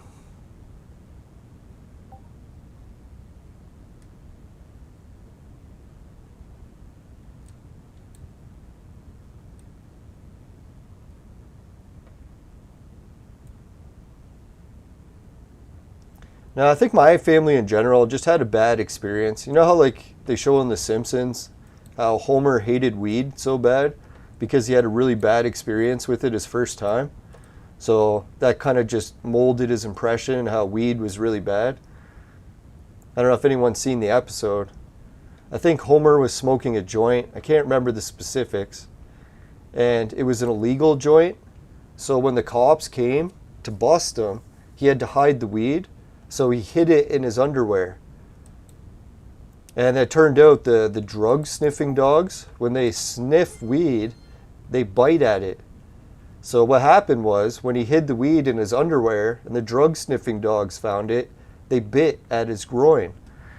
So yeah, that kind of gave him a bad experience about what weed is like. So I was thinking that kind of happened to me and my family with the whole medical procedures we're not allowed to talk about or have the rest of our human rights taken away. But anyways, yeah, so when I was a kid, I took one. Well, our families had to be allowed into the school. And then I got the side effect, which we're probably not allowed to say we got side effects from those. So anyways, I've had the egg allergy ever since. So I was like, oh, fuck, man. Like, right off the bat, my life was kind of like, just got a bad impression because I got the side effect for life right away. So I was like, holy fuck, these aren't safe. And companies are profiting from it and forcing people to take it. And then it's like, that was just a bad experience right off the bat. Oh yeah, and then the second bad experience is where a family had never tried the flu shot our whole lives. But, you know, the media, they're like, come on, man, try the flu shot, try the flu shot. So I'm like, fuck it. 1 year, we decided to try the flu shot. Dear God, our family nearly never survived. First time we've ever had the flu. It was the worst flu we ever had. We ended up taking the shot just before Christmas and then spent the whole Christmas break so sick we almost died. And then that was just kind of another case of like, holy fuck. We listened to the government, took this experimental drug and got really sick and badly hurt by side effects. Nearly died. Like, I don't know, I was like fluids coming out of both ends at the same time for like a week. It was fucking brutal. Basically just had to like stay near the toilet and the shower. So you had two places to aim at the same time. It wasn't fun. So right away I realized I've never taken the flu shot again. Never had the flu shot again. Or never been sick with the flu since. So I was like, dear God, like it could have just been a bad reaction. 2 bad reactions in a row. It's just a fluke. And that's kind of what warped my opinion of what's happening. It's probably safe and those were just isolated incidents. It just happened to be 2 in a row for me. Sort of like Homer Simpson. A lot of people try weed and they never get their balls bit by dogs, so it just really depends, everyone's personal experience. I'll try to get over it. I'll be like, yeah, after a few of my family members have taken it and not almost died, then maybe I'll consider it more. It just seems a little sketchy right now. It's just bad perception. I gotta open my eyes to the bigger picture. It's a lot safer than I can see. Thank God. It's just paranoia. It's just that egg allergy.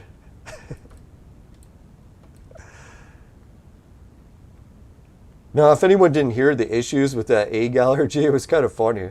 I shouldn't laugh about it because it's the same. Whoa, some more shit on the ground. Okay, so yeah, it must have been just the games going through cycles. Sometimes you find a lot on the ground, sometimes you don't. Or maybe I'm just paying better attention now.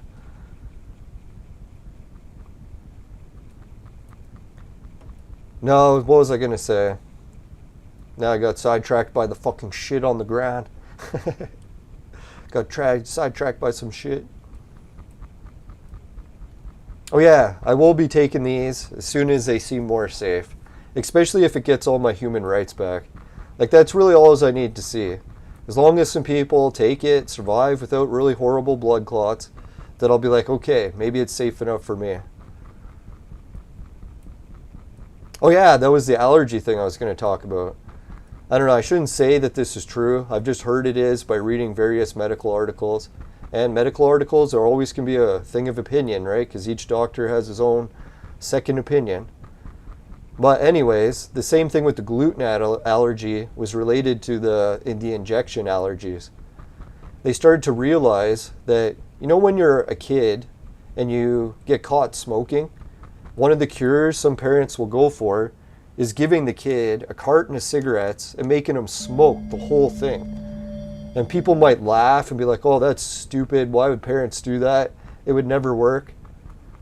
But there's actually a philosophy to it of why that works. It's called like an overload, sort of like overdosing. It can happen with food too. It's like if you eat too much celery. Celery is actually toxic in larger quantities. So if you eat a small amount, it's not so bad.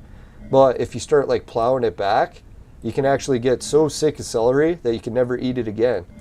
So that's sort of the idea with tobacco in the old days when they would catch a kid smoking. Make him smoke a whole carton so that he gets so sick of tobacco that he'll never be able to smoke it again. That actually happened to me with curry one time. I used to like adding curry to my soup because I was basically starving to death at the time. My family was locking the cupboards and not buying food.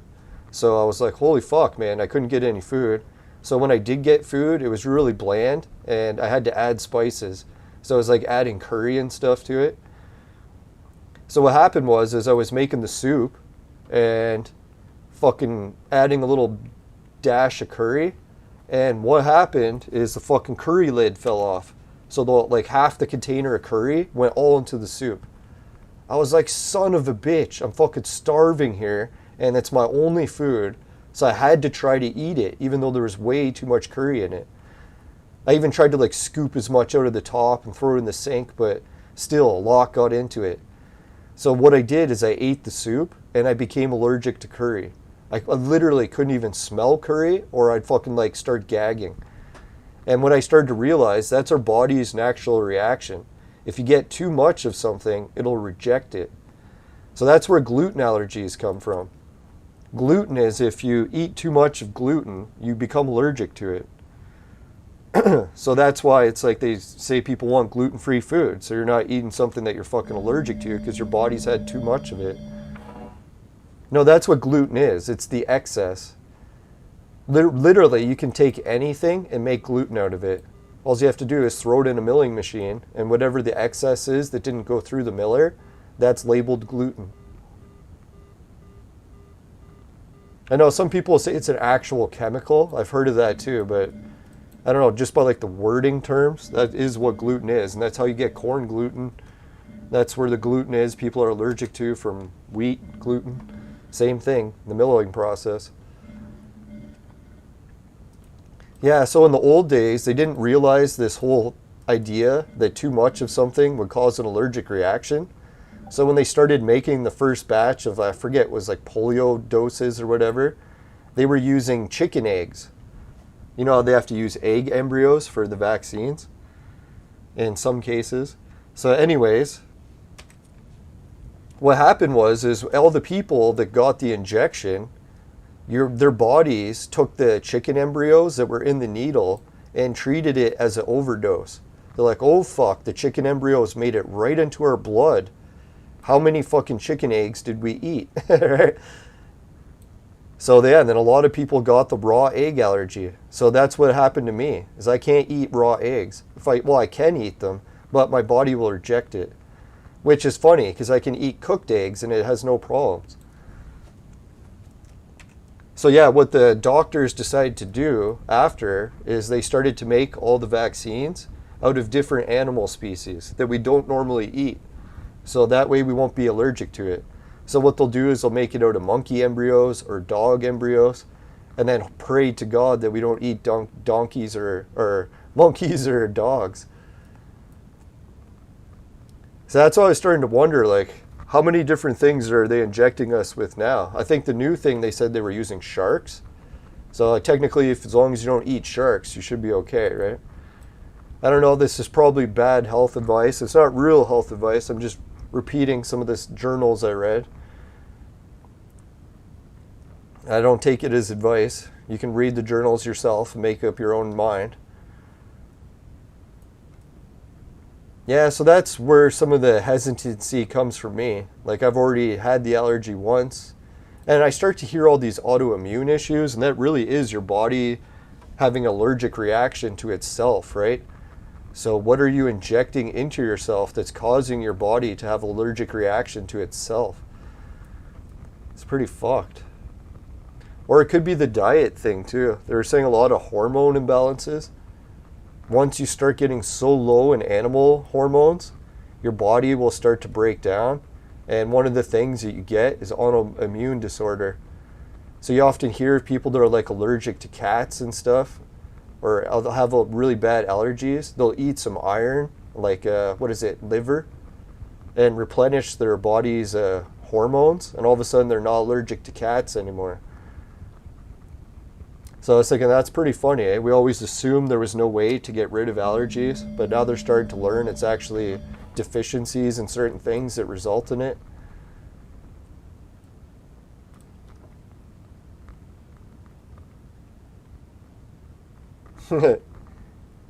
Yeah, never hide it there. No, I'm bad. I'm looking at the chat periodically and I'm like, fuck, I can't even remember what I was talking about that.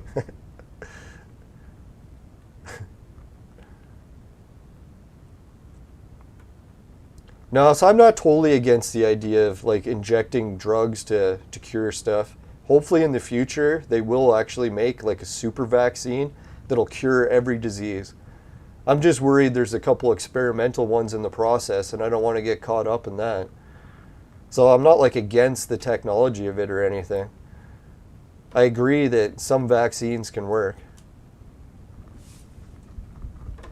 in certain cases, but dear God, man, there's so many studies against the polio one. That's the one that really bothers me too.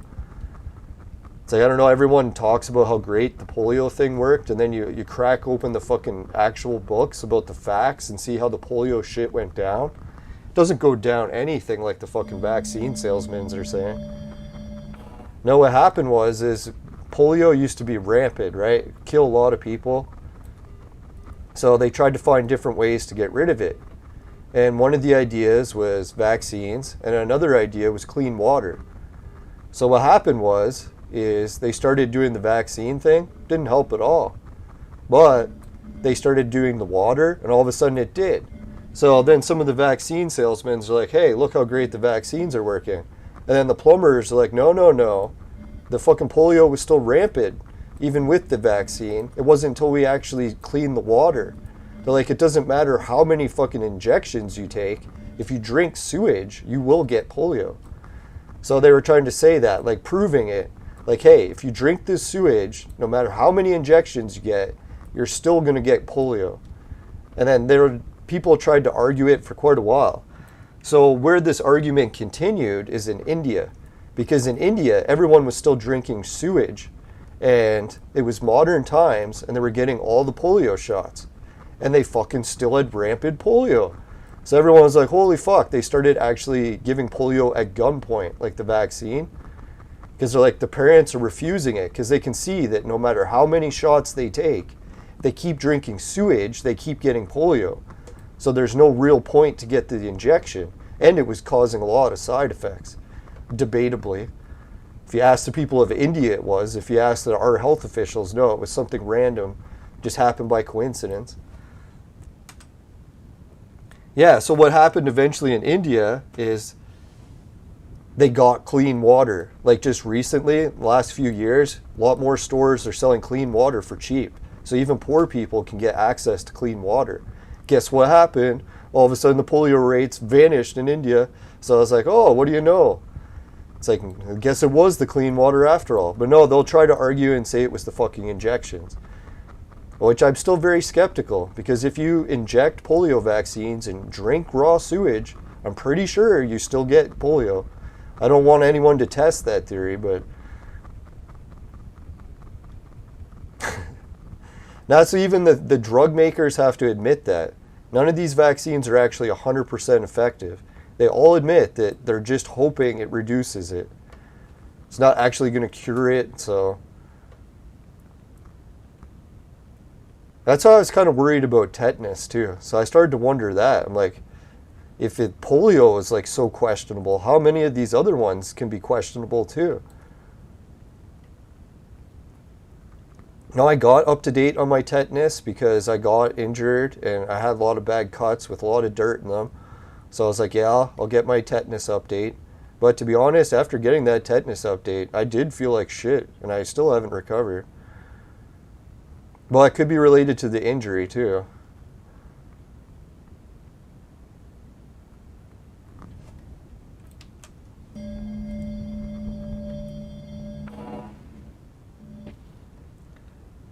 No, so maybe someone who's actually lived in India and has heard how the different things have played out there, they could put it in the chat. As I know, like just debating about it, people in the States or Canada, it's kind of pointless. Because really no one knows for sure what's happening in India unless you're in India. And even there, it's going to be hard to tell.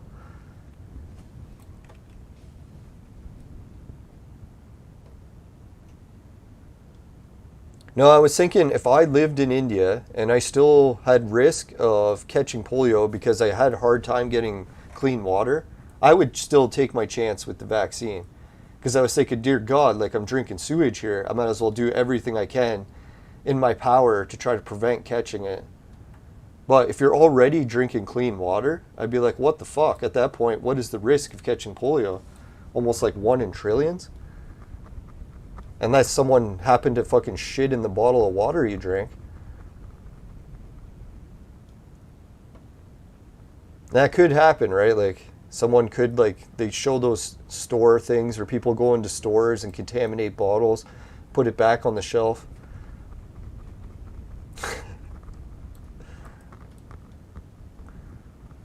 Alright, so are we done this mining mission? For God's sakes, it feels like it's taking forever. I gotta stop walking so far in between each probe. Gonna find more minerals than fucking hits. Yeah, there's one.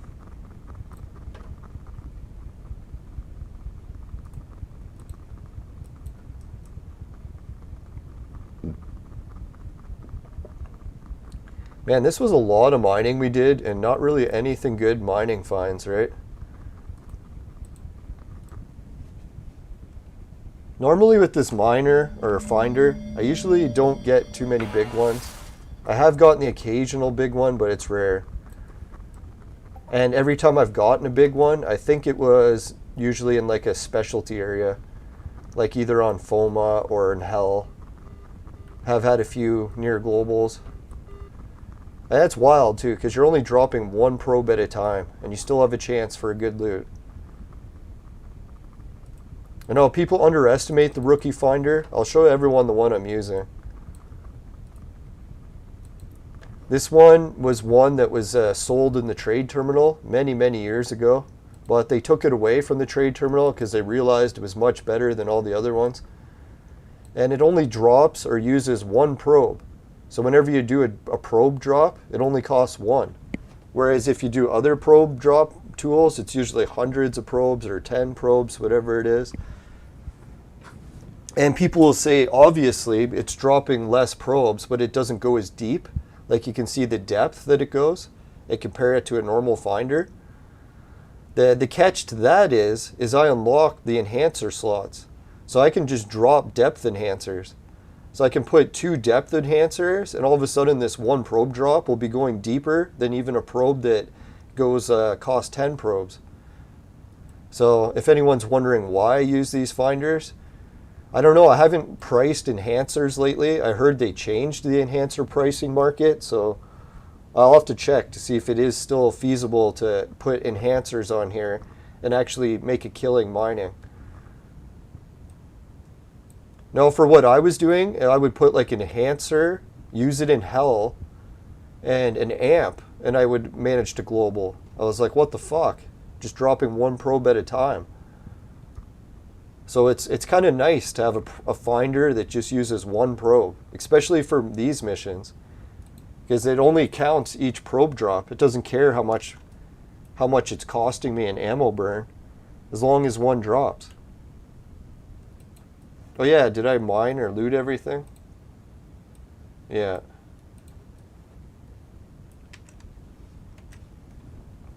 So I'm not trying to say that I'm the know-all, end-all of mining, but that's just my mining strategy. And I hardly ever mine, so there's probably someone else who mines and is like, oh, those rookie finders are a waste of time.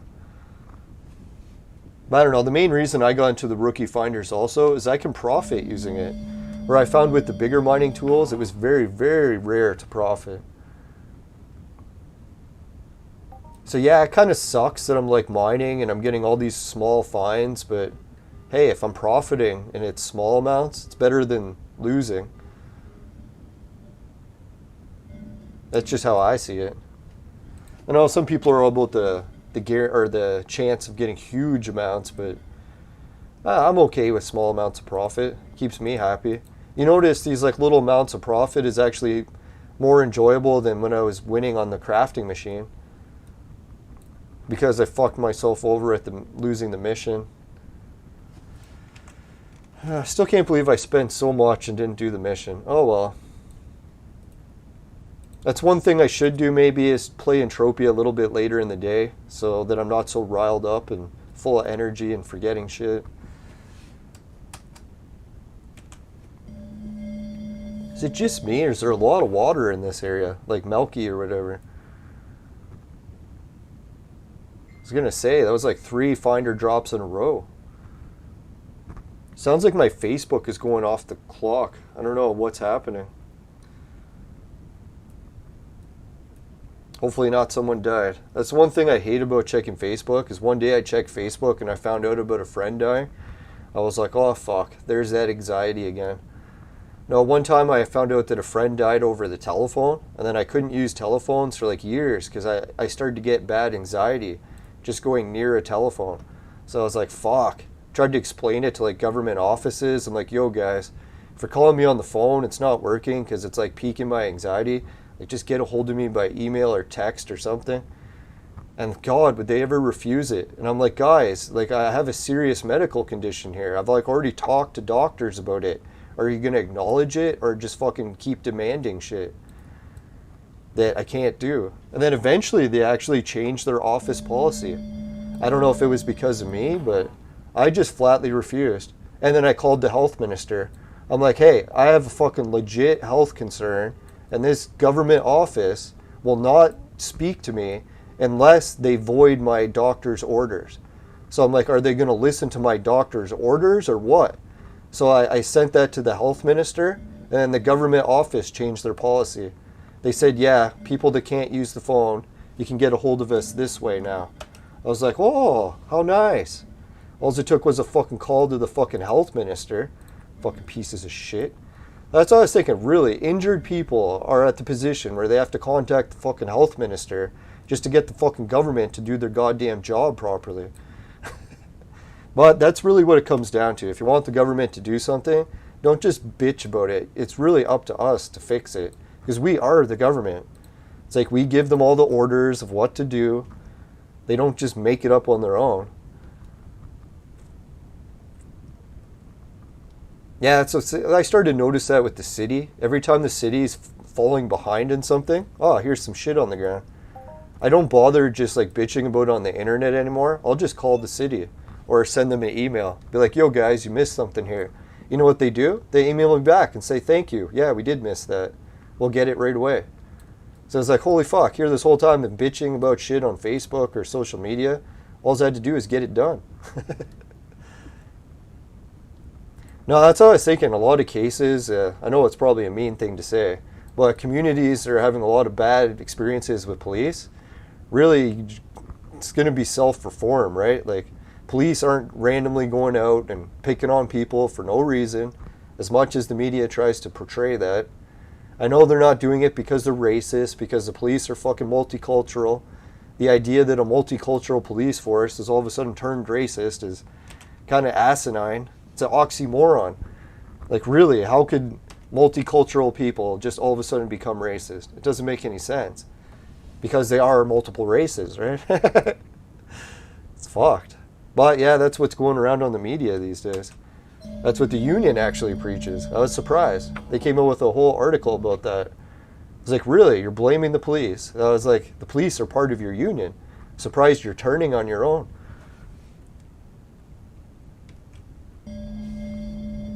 Maybe the police union and the other unions fight each other. That could be it.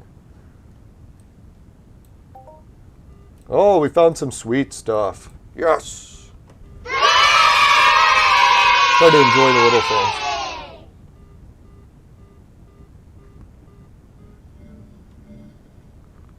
Oh, we only got 5 more probe drops. Finally. I was thinking, yeah, it's over 2 hours. Son of a bitch. All I wanted to do was finish one mission. It's fucking taking all day. God, I gotta go move my uncle soon. I started this at the crack of dawn.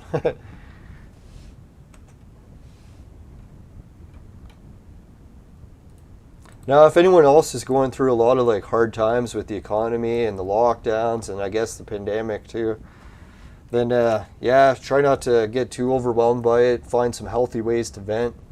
If it's live streaming and venting or lifting weights and venting, that's the real issue people get to, is when they stop learning how to vent and then it just builds up too much, right? So really got to try to vent whatever way you can, or healthy way you can.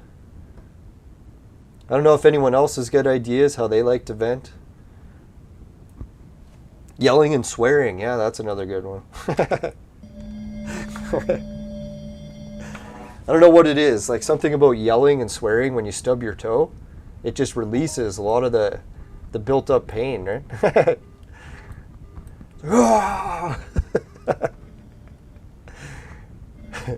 Yeah, I'll never forget one of the worst basketball injuries I've ever seen on TV.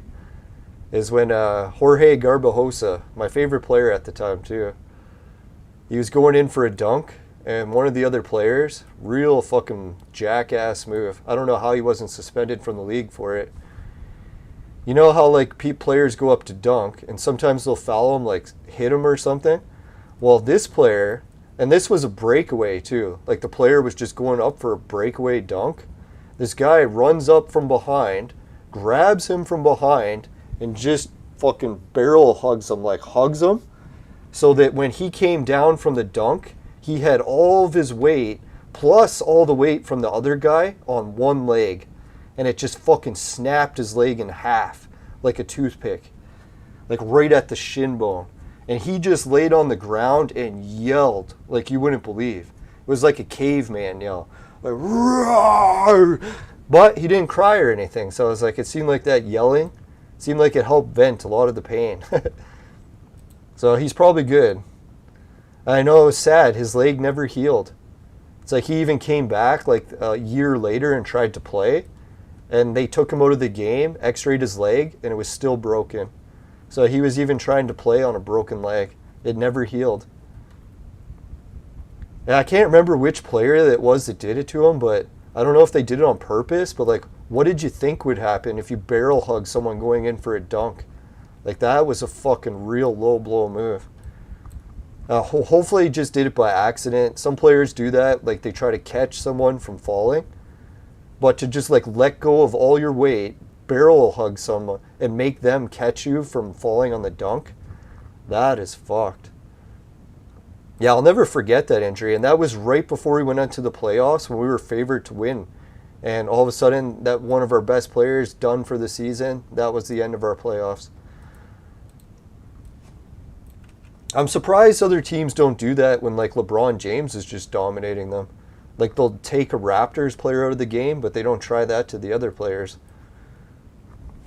Special favoritism. No, I feel bad for LeBron James. I know a lot of people give him a hard time. I do as well. But he makes a really good bad guy. For all the stuff he does, it's like, yeah, he's good at it at least. Yeah, it takes a real man to call other people racist while you support a communist regime that puts up no black people signs in stores. Yeah, but it's the police that are racist for doing their job, right? That's it, LeBron. That's what he likes to teach. No, I'm sure LeBron thinks it's all in good, too. Maybe he doesn't know about the stores in China putting up the no black people signs. And maybe that was just an isolated incident. Didn't really have anything to do with the large amount of people wanting to keep China for Chinese people.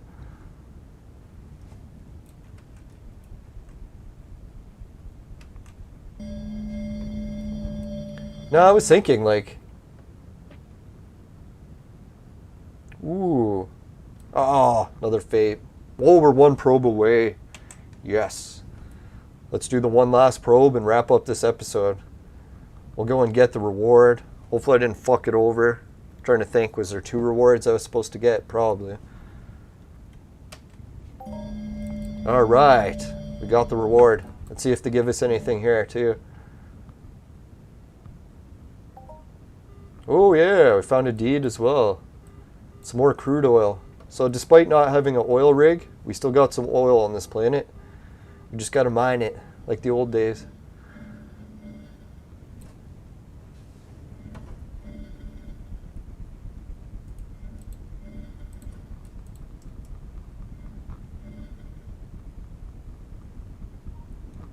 Alright, 12 oil. Alright, so does any of the viewers want to pick which print we take?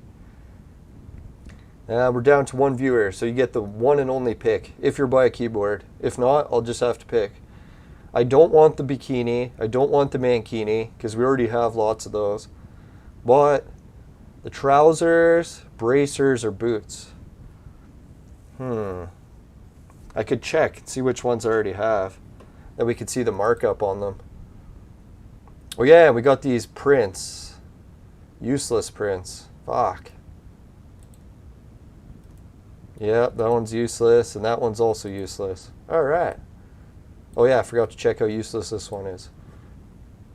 Ooh. This one has sold better, so maybe we will make some money back on that one.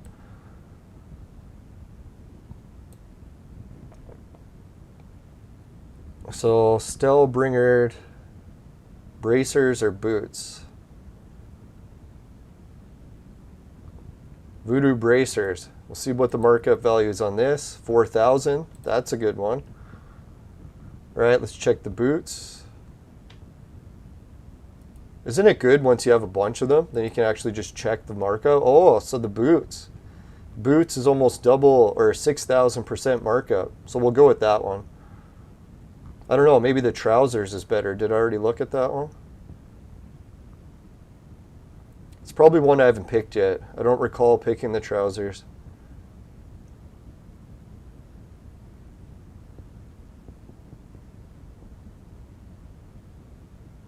No, I never did pick the trousers, but we'll pick the boots for now.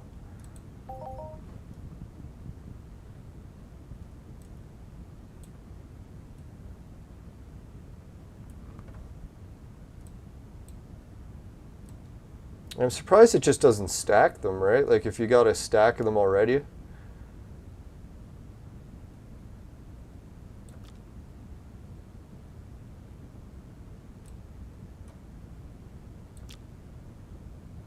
Fuck, where was the boots? Oh, there it is. Alright, so now we're up to 10 clicks of boots. Has anyone noticed any giant stacks of these prints for sale on auction? I haven't really gone to check if people are exploiting, or not exploiting, using that. Better be careful what I call shit. Alright, well, we'll try walking back to the teleporter a bit, and we'll do the patron shoutouts. I'd just like to confirm, none of my patrons support my views in any way. Alright, so Suki, Jim, Ray, Travis, and the patrons list. So thanks everyone who's been helping with that. Really appreciate it. You guys are the best. What should we jump to next? Let's go over how much loot we got in today's episode. Fuck, man. I hate it, man. Like, OBS has shortcut keys for keys on the keyboard. So I'll hit the keys on the keyboard to do stuff in the game, and it starts activating shit in OBS. It's really annoying. I wish you could turn shortcut keys off. That'd be cool. Or I'll just have to be careful. Alright, so I'll click here and then hit there. There we go. So we did get those blueprints. We got Carroot, Burkite, and Nissit. And we also collected a whole bunch of piles of shit and all these minerals from mining. And that reward that we got on that print, I could be wrong. Was it worth 5? No, I don't think it's worth 5. Maybe it's worth 1 Project Entropia dollar. Could be wrong about that. What is 1 peck times 6,000%? It isn't $6 or PED, is it? That'd be sweet.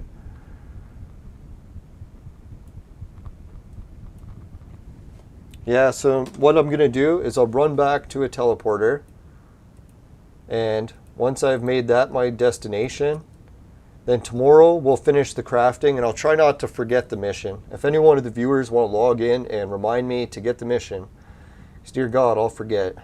Forget every fucking time, and it makes me almost quit the game. Yeah, so good for the codex. Hopefully they add the codex system to mining, or crafting. Well, and mining, every mission. I hope. Now, if anyone's seen it,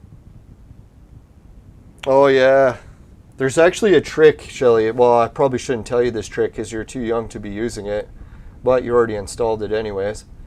With Entropia, it's fucked that it'll run your system resources really high, but what you can do is open up the options and go to the graphics or advanced, and if you change this in between these, high will make laptops overheat, even medium usually makes them overheat, low probably not, in safe mode you pretty much can run on anything, well, as long as your computer is strong enough to handle the, what is it, DirectX or whatever or something.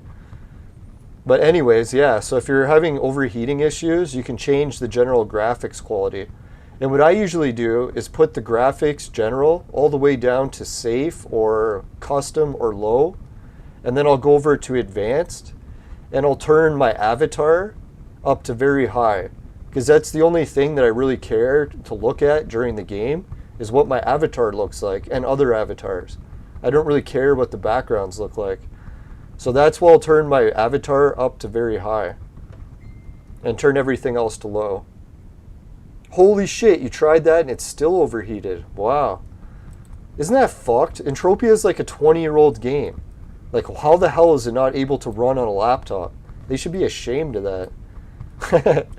I know, I'm ashamed of a lot of things, so I think that's why I keep saying that. Shame on you. Feel some shame. I should feel shame. I'm ashamed of myself.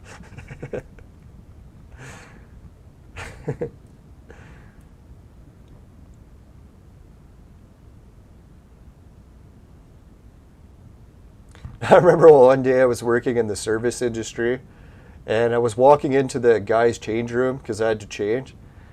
And there was some girls changing in the girls' change room, like waitresses. And I'm like, oh, close the door. I'm trying to walk in to get changed into the guys' change room, right? And they're like, oh, don't worry, we have no shame. I'm like, really? It's like, oh, guess having no shame isn't so bad after all.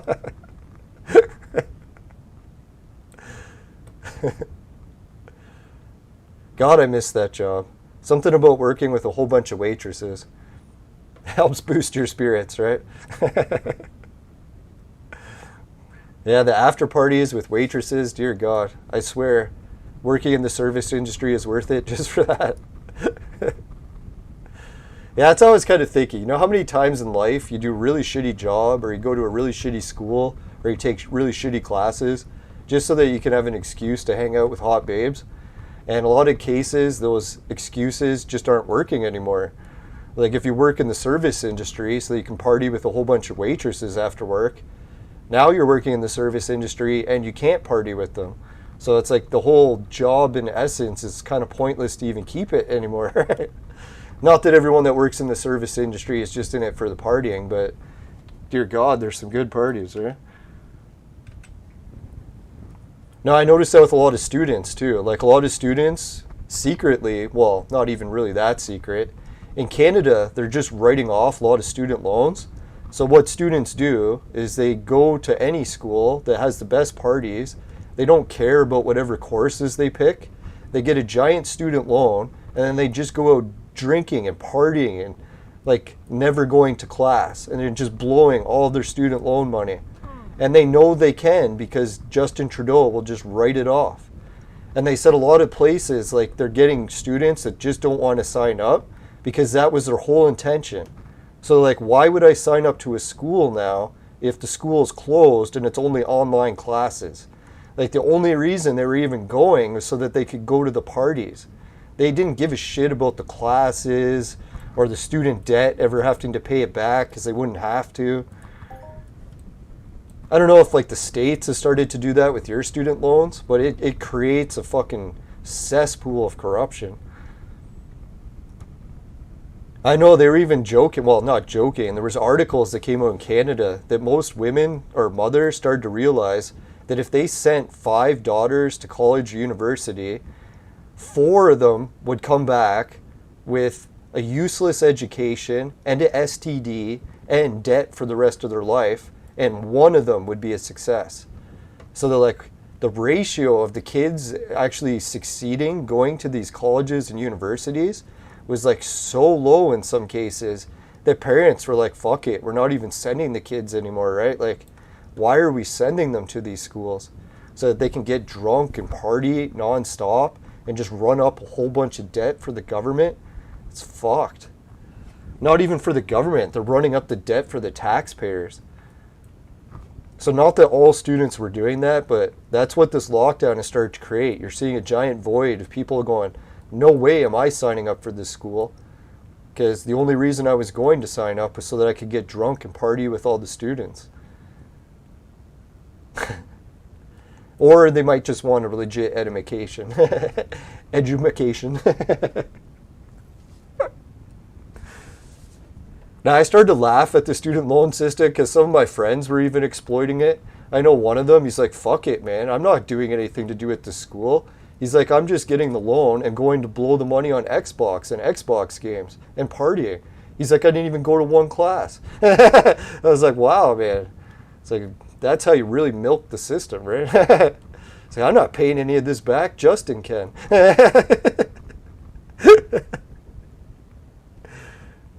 Yeah, it's such a fuck system, man. I can't believe the government ever decided to do that. Let's give student loans out and then make it so they don't even have to pay them back. If I was one of the students that actually paid the loan back, I'd be so pissed. I'd be like, why the hell did I pay my student loan back when now you're just letting other students not have to pay it? It's like, that's not fair. What about this whole equality thing? No equality in the Canadian government. They preach equality and then do the opposite. That's probably why I like them so much. Just kidding.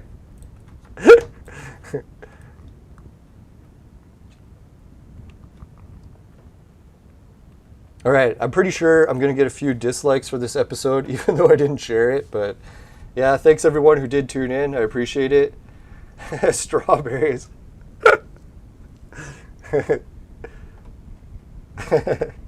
No, I'm sorry, Shelly, that the laptop didn't work, but trying to think. Maybe other Entropia players can post in the chat.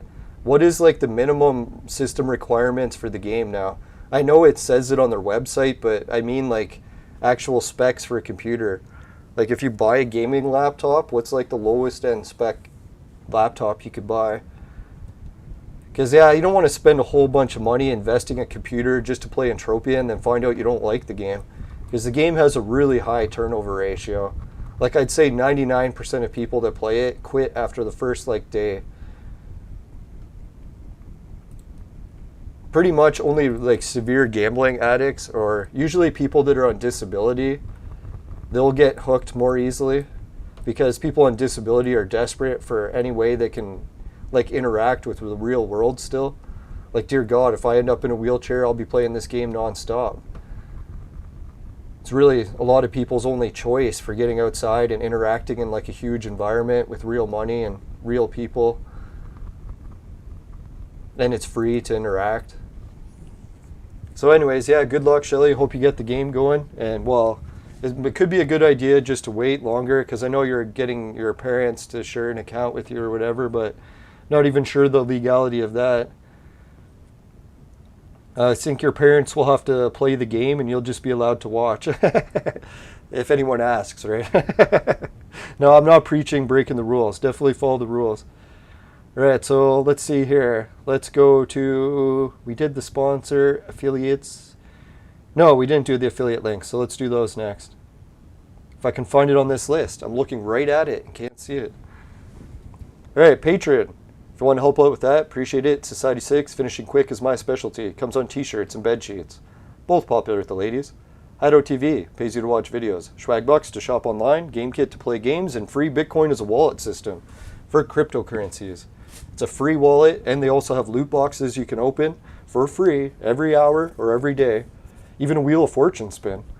But you have to follow your regional laws. Make sure you're allowed to play gambling, and make sure you're allowed to use cryptocurrency. And make sure you follow the regional laws for all these offers as well, including the Virtual Mate Sex Machine. It's for adults and men only. But if ladies need a sex machine, they know who to call. Just kidding. Unless our lockdowns ever end, which not too optimistic in my lifetime, but we'll see. Now, the way Montreal's fighting back, we might get our human rights back one day. All right, so Virtual Mate, I have a coupon code for it, but I'll post that shortly. And don't private message me for the coupon code. It's a little gross. I don't know, it just seems awkward. Guys talking to each other about where to get sex machines. All right, anyways. Yeah, so let's go to the fire screen. Oh yeah, my website's in there as well. Let's go to the fire screen. Fire! Right, if you happen to get any... Let's go with diluted sweat. Oh, fuck. Dear God, there's that thing where I hit the inventory button and it did an auto correction on fucking OBS. Annoying. Alright, so if you happen to get any diluted sweat in your vaporizer, tastes like shit, give the show a dislike. But if it doesn't happen, you can give it a like. Really appreciate it. And just make sure you never buy the products from my sponsor. Because it will ruin your life. Bye for now, everyone. See you later. Take care. Yeah, and Shelly, make sure you get some sleep tonight. Don't stay up all night waiting for a clone evolution. It's going to kill your memory when you get older. It makes you wrinkle faster. You don't want wrinkles, do you? All right, see you later. I know I should be telling my viewers to stay up all night to watch, but dear God, I just can't do it. I should be. But all right, see you guys. Take care. See you later. Oh yeah, I forgot to give a shout out to everyone in the chat. Thank God, I knew I was stalling for something. I'm like, what did I forget? What did I forget? All right, so for some reason, Entropia is no longer showing. Or no, it's because it's that. All right, let's give a shout out to everyone in the chat. Chat. Hey, everyone in the chat. No, Kid Shelly. Shelly made it into the chat. Thank you. Tanista, Snooker, Enrico Beck, and Dan Davis. Holy shit, we had so many people here this morning. And we made it up to 4 likes. Whew. Thank you. I'm not worthy of so many nice viewers. I don't know how you guys put up with my bitching all the time, especially so early in the morning. Thanks for the likes and thanks for watching. Yeah, and just be careful if you shared this video. I almost want to keep videos like this on the down low. Hopefully that it doesn't get shared too much. All right, take care. Later. Have a good one. Later. Later.